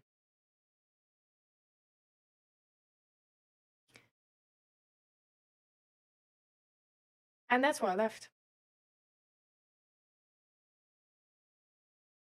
Because he doesn't see me as help.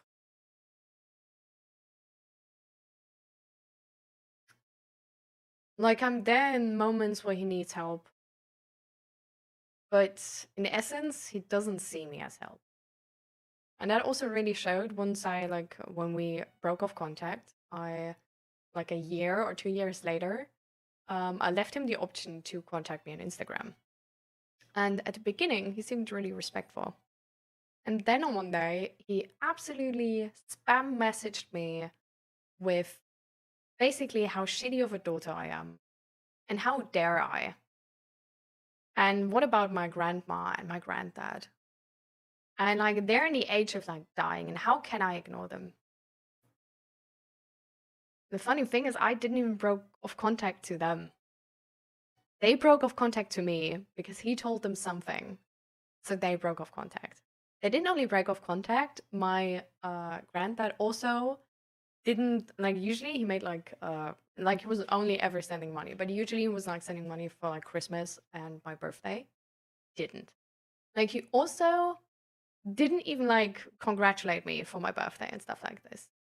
That was the type of contact they were breaking up with me. But now I should have compassion. Like, there's people where you need to believe them if they tell you the story of their life.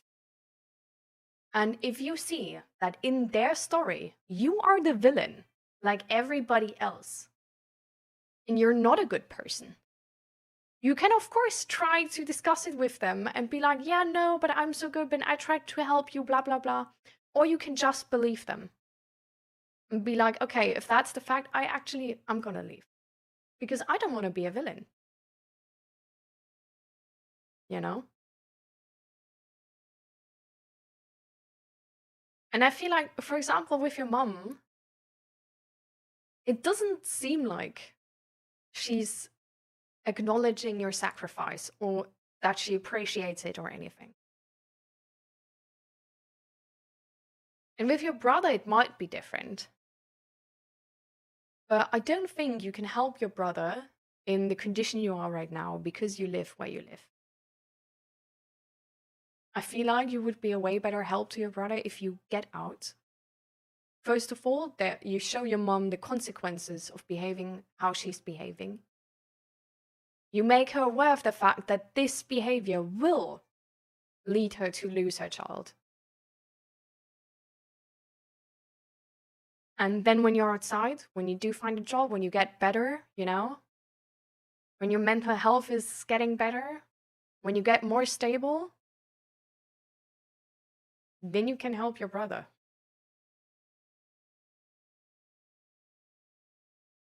You know? Just by living that better life, you can actually help him already. Because then he's gonna see, okay, there's actually something different. Like, actually, like, a person with my background can live a better life. Like, there's options, actually. You know? Nej, pandas. Think.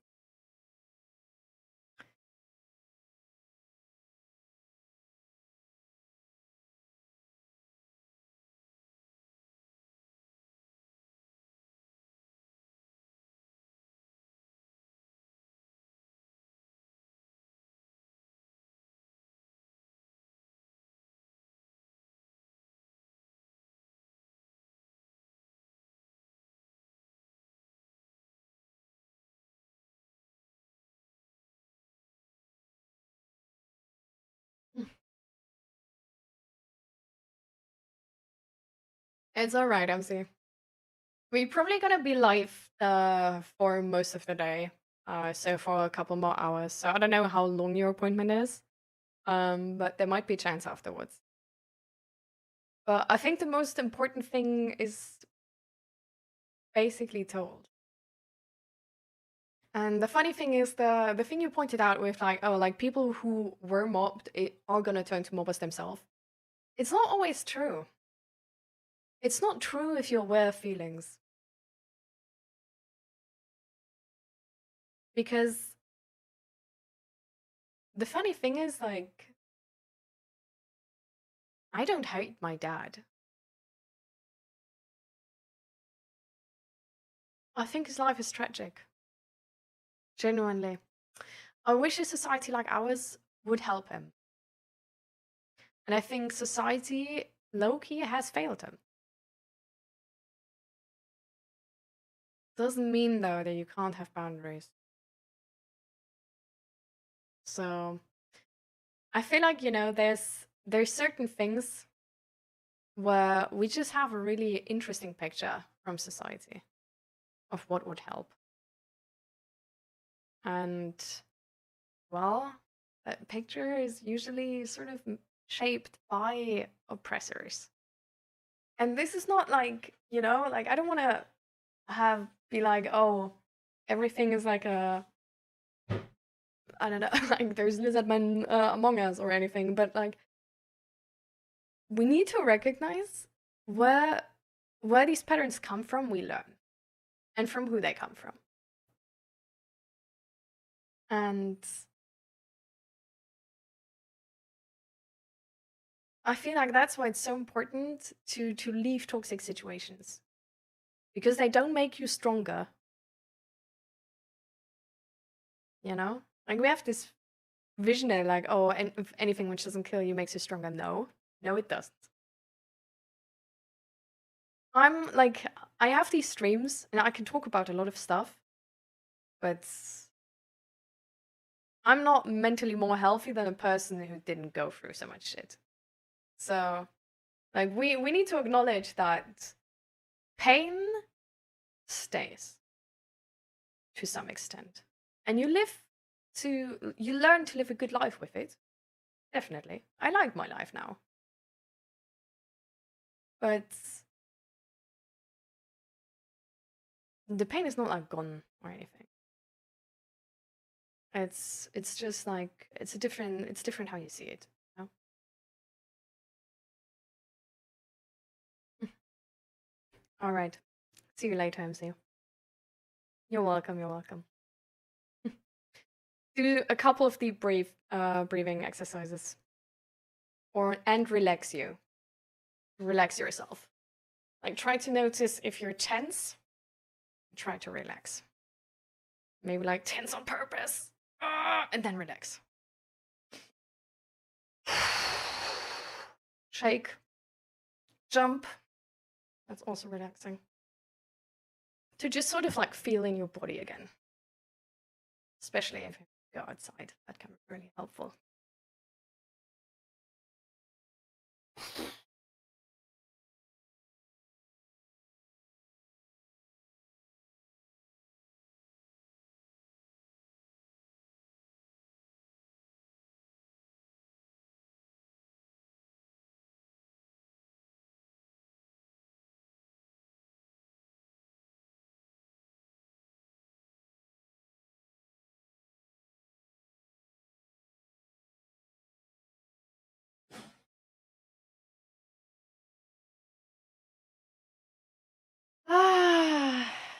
That was already a tough talk.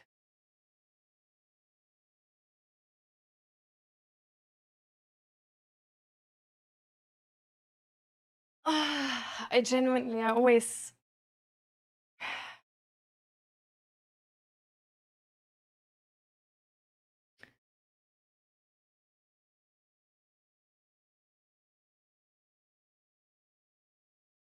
I feel like the hardest conversations are always the ones where you talk to someone and you notice how it's about their childhood and their parents. And how they are still in that toxic environment.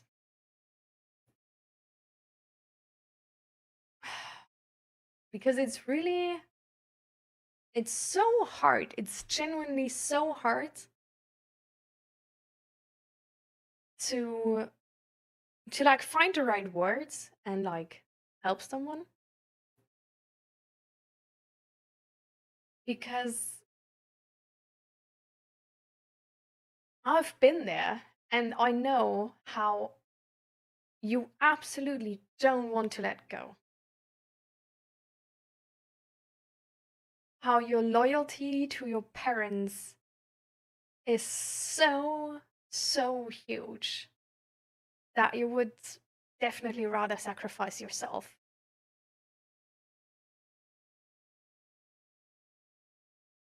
than choose yourself. And it's also, it always makes me really angry as well. And sad at the same time. Because I'm like, this is a kid. And I really like, I don't know why, but I really see the kids in that person. Like this small child. And I could instantly cry when I talk about this. But this like small, good child, you know? Who just wants to be loved. Wants his, like, their parents to be safe. Their parents to love them. Wants to make their parents proud. Wants to be the child their parents want. And how those parents have absolutely no fucking way deserved that child. Because, oh my freaking god, what parents do, I could scream. The way parents are so unaware of their incredible power over their children is, wow. I could scream. Because you don't understand how much, like, they don't see how much of a world they are for their kids. They just see their kids as these, like, oh, they're just tiny humans. They're like, they have like independent wishes and they're sort of like independent. They don't see that essentially, sometimes before you can even talk, kids will change their entire personality to fit the expectations of their parents. It's genuinely hard, I think, to not influence your child. But we aren't even aware that it's normal to like like have so much power over your child, and that you need to be aware of it, and that you need to deal with it well, you know? Like, your child is not supposed to just, like, I don't know, fill the spot in your heart which never loved itself, and through the child loving you and depending on you like this, you feel like, oh, I'm loved, and this like whole like fills a little bit. Like, that's not the way. Like, this is a human, or like is gonna be a human. And when you mess up and don't actually teach them what being human is about, or you teach them bullshit, they're gonna be a bullshit person. And it's not like always in terms of like they're gonna be like a person who's harming others, right? But literally, I feel like we have the knowledge of how suicide is really like a huge risk for teenagers.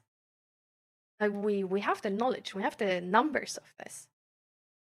But we don't understand that as a parent, it's you raise your kids to be that person. And it's not through, like, it doesn't even need to be the case that you absolutely bully your child. It can also just be the case that you don't teach your child the right tools to deal with stuff and to build a life they love. And I feel like that's the part where we go wrong so often. We teach our children to build a life we love. We don't teach them to build the life they love. And then we wonder why they can just throw away their life so quick and why they don't value that life. Yeah, well, guess fucking what? Because it's not their life they were living. It was the being the number one child of you and sacrificing themselves to fulfill your needs. And that just makes me so sad.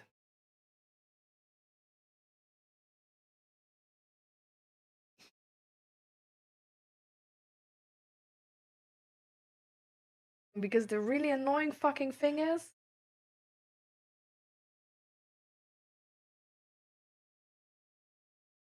the loyalty to their parents, actually.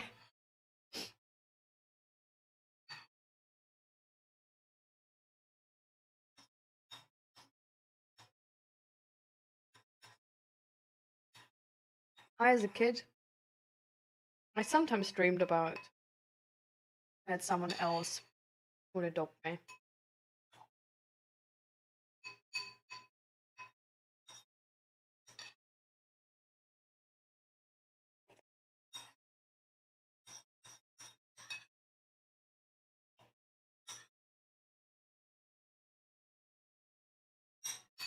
And honestly, I think, like, there's many people who see autism, like, as a weakness, right? Like a disorder you have. And not only is that harmful, because it's essentially ableism, but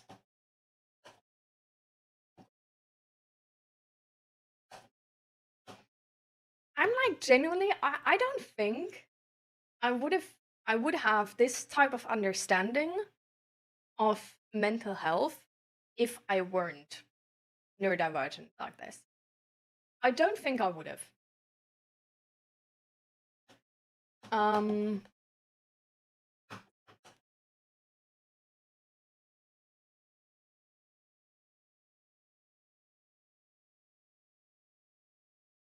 Because in a in a weird way,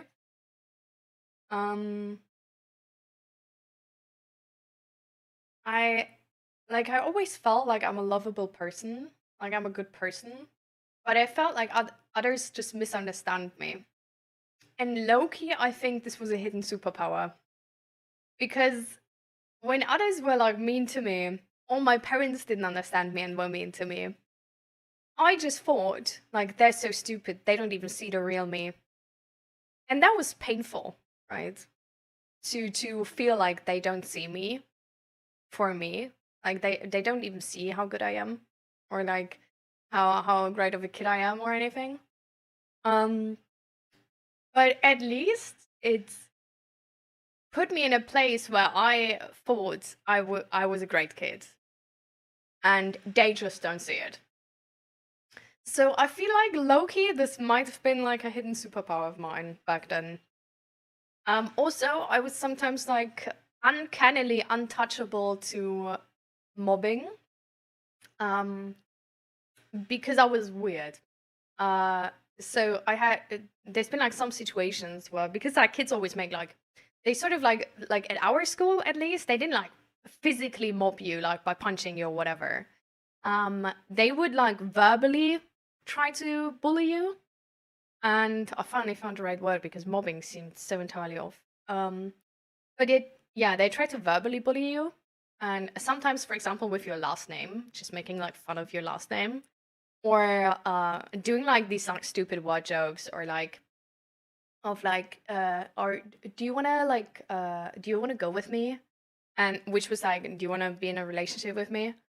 But then it was I don't even know. There was some weird joke about this. Of like, but just like checking, like, I don't know, it was like one boy who did that. And he did it to like all the girls, and we were all like in a row, basically like running to our bus, right? So it was like, I've heard this for like 5 times already for the past 5 girls, basically.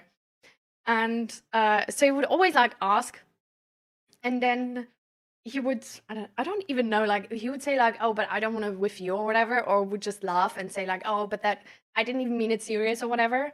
Like something like this, I feel like. And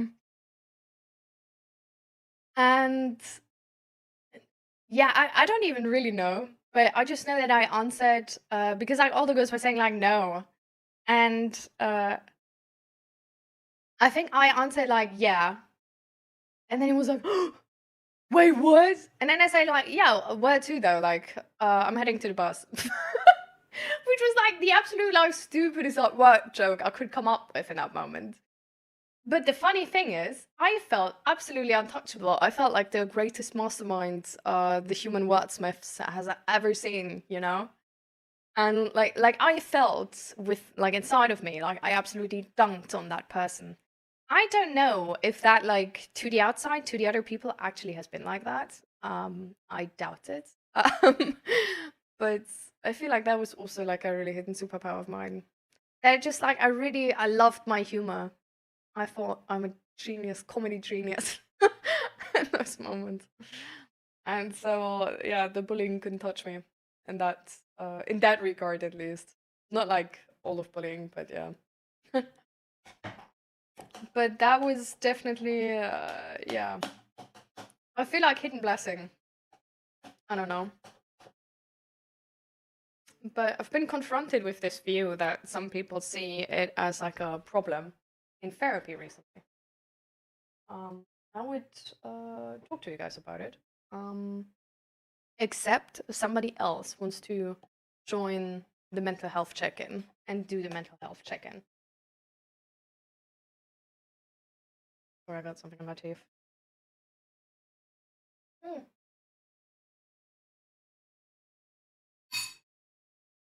How is it gone already?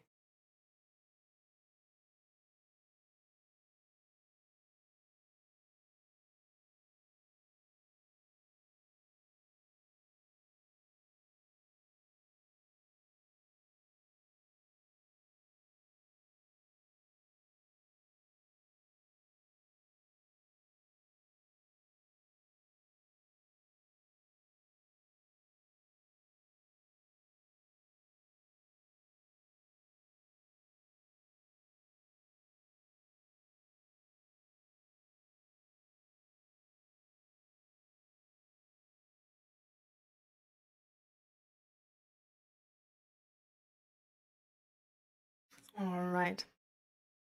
So, then we're gonna talk about what I've been confronted with in therapy.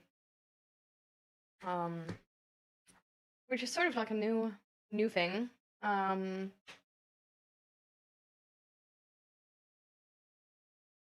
Because I've recently started to have this autism diagnosis talk. It's not the actual autism diagnostics. But because I talked about the option, and I think this might be it, to my therapist, my therapist made a pre-diagnostics, which essentially is him sort of like going through like a little questionnaire and then evaluating with somebody else if they think autism is like a high enough chance that a diagnostic would be worth it. And it's not only because that's at the beginning, I just thought, well, autism, like they just want to see if they like if they think I could actually be autistic, and then they're gonna send me over to the actual diagnostics. But it's not only if you actually have autism, or if the chances of you having autism are high, but a lot of it is actually as well if you have enough suffering, like if it's actually like an issue to you. And I personally really don't like this because I thought like a diagnostic should evaluate whether you have it or not whether you suffer under it.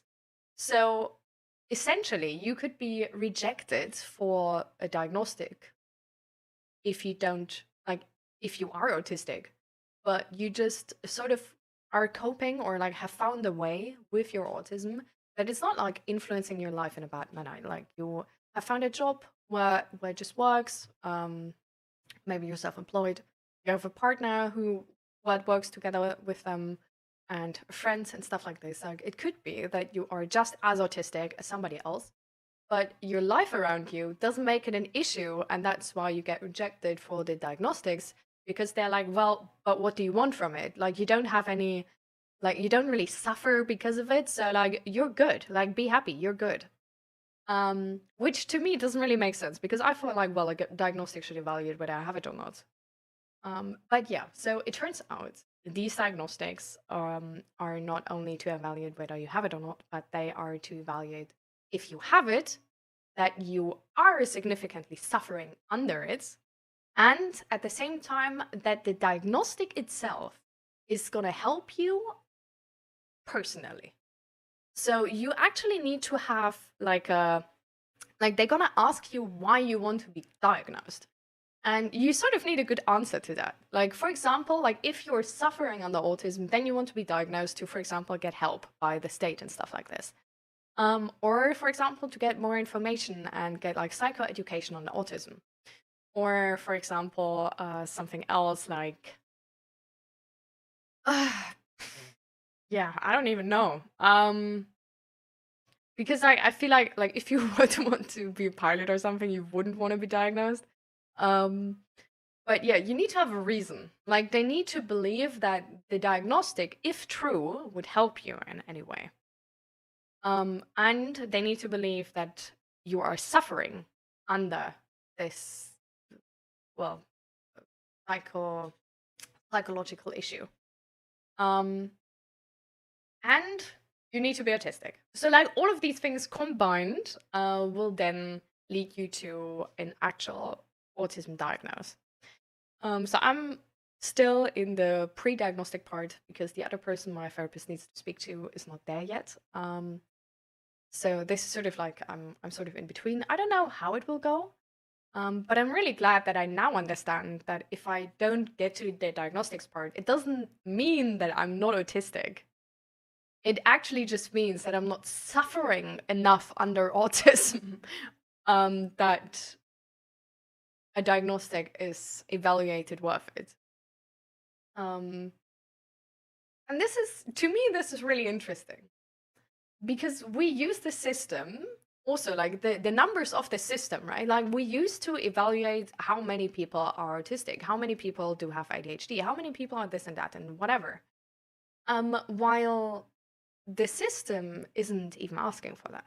The system is asking whether how much you suffer, like if you suffer enough under it, and if the diagnostic would help you in any way, shape, or form.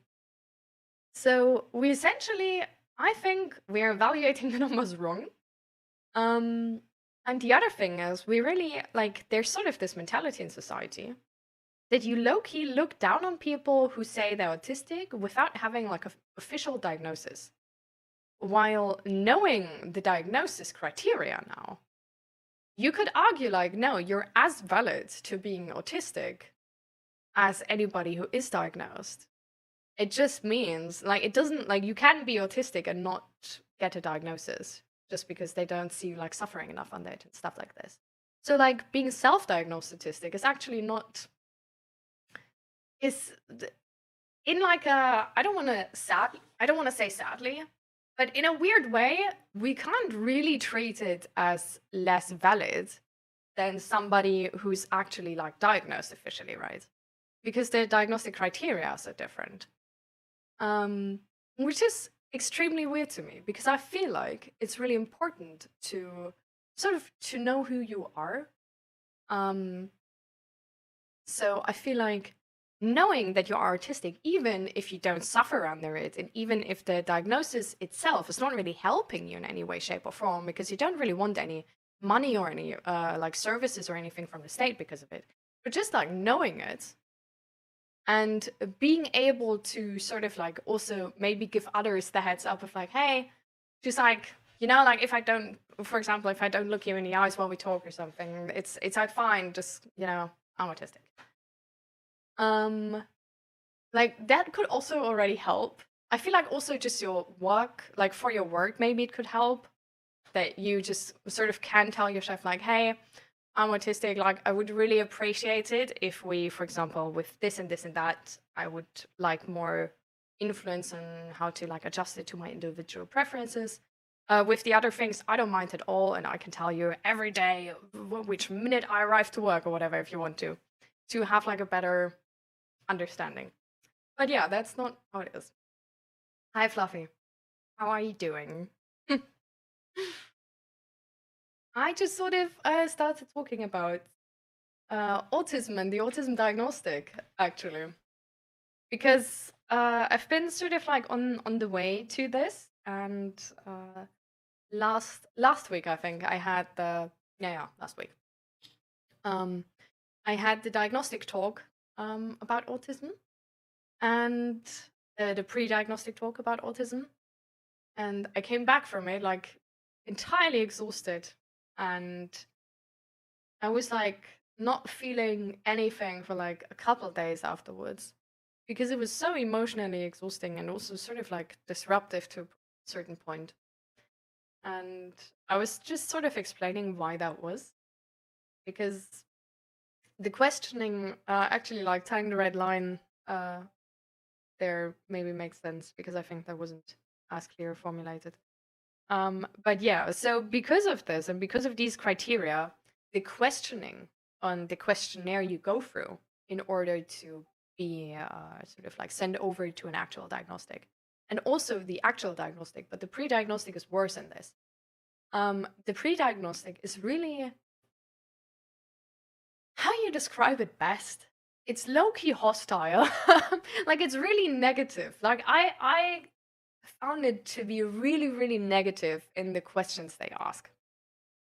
Like it's really focuses a lot on the, like, not, because like autism doesn't need to be bad only, right? Like I see myself as like some of my like might be autistic traits are really something where I feel like this is good about myself. Like I love this about myself. And in this pre-diagnostics, all the questionnaires are so focused to find out how much you suffer under it that they only ask for the suffering part. And you really also, because the DSM-5 is sort of referencing it as like a like a disorder, like an illness. It's, you really feel sort of that attitude in the pre-diagnostic as well. You feel how it's more focused, how, for example, you can't take part in society. How they look, for example, at how you've been a bad friend and a bad human in society. How you can't work, how your life deteriorates because of this. Like the questioning is really, it's really negative. And to me, it really took the air out of this because I felt so much positivity actually around might be being autistic, because for me it meant finally understanding myself and understanding how I think and how I work and knowing that I'm not wrong. Like I'm not knowing, and a friend of mine told me this yesterday actually, and I really loved it. She told me that sometimes it's really comforting to know that you're a normal zebra and not a weird horse. And with this, I aligned so much. Like, this is exactly what it gave me. Like, it led me to stop picking apart myself and being like, why am I like this? Like, how, like, why can I not be normal? Like, why, like, what has happened in my past that I am like this and stuff like this? And now I can just be like, well, I'm autistic, and that makes entire sense. And it's sort of just changing the attitude around it slightly, but that already helps a lot. Oh.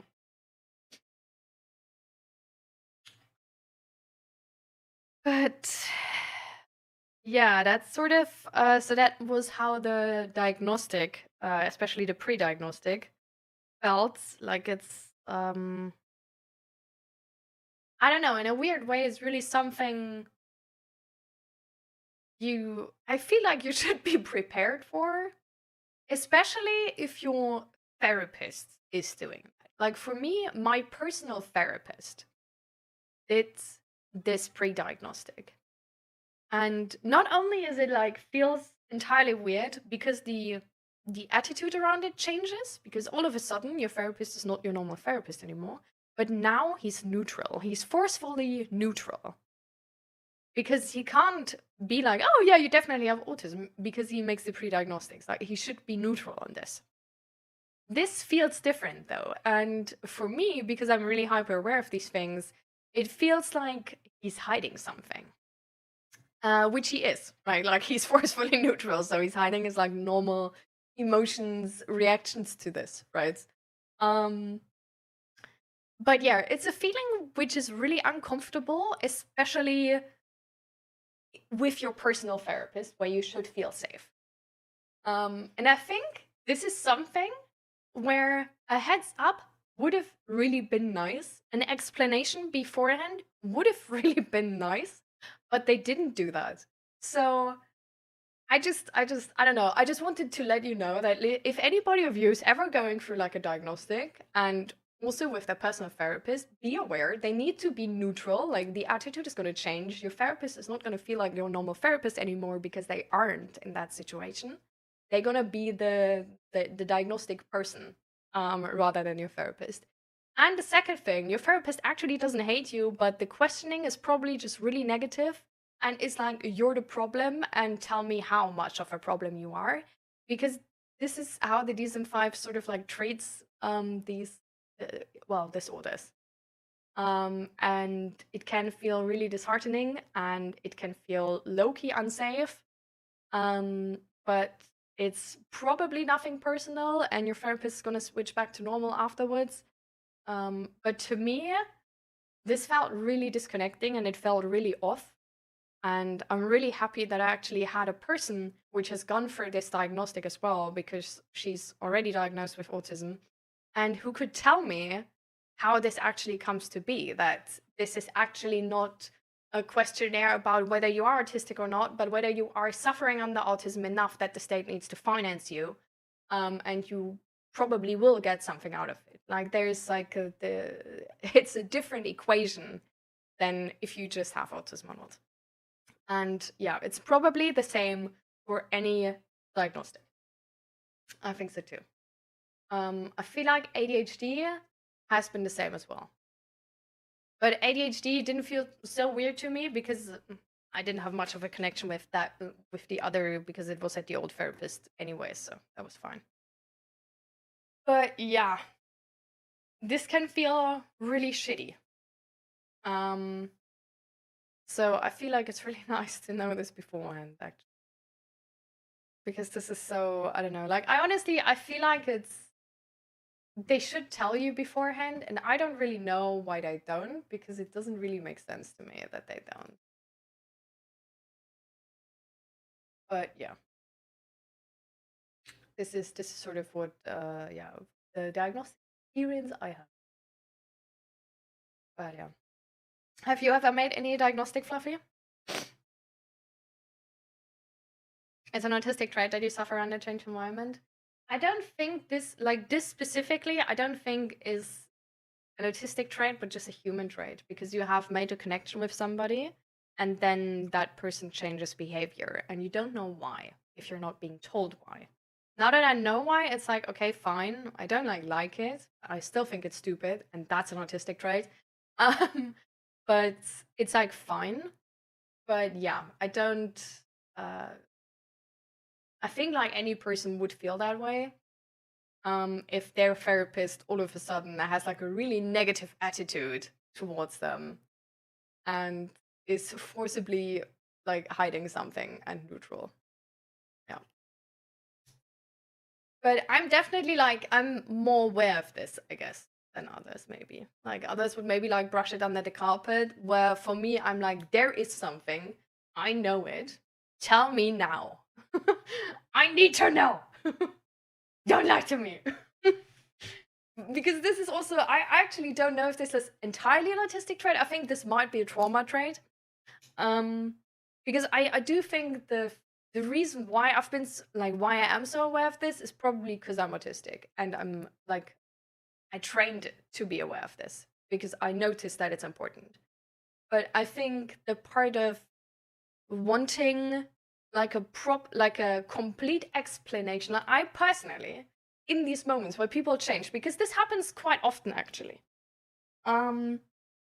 This happens, for example, also just like on a regular day, right? Like there's sometimes like you feel fine, and then there's a point where you've like overdrawn the bow, and it's like, that's not a saying in English, I'm pretty sure. I'm so sorry. But where it's been like too much, you know, but you still have to get something done.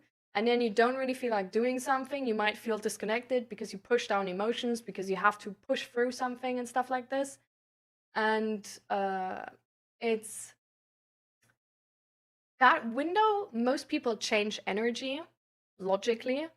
To me, that window, if I don't have like a really transparent person in front of me, who's not really able to verbally explain what's going on, but is more avoidant and dismissive, also towards themselves, is going to try to hide that from themselves as well.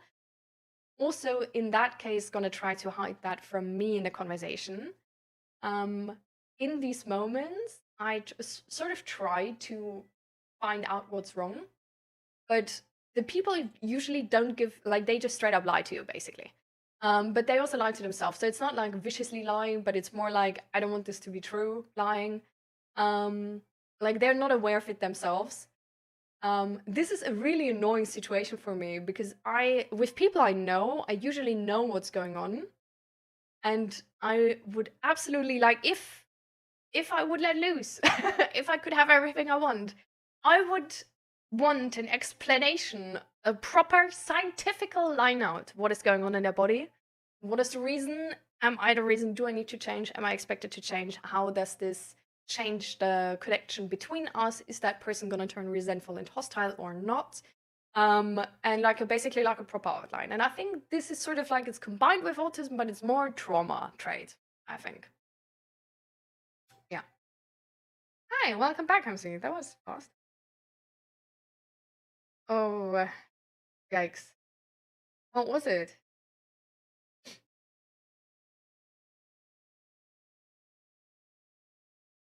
But yeah, so that's diagnostics.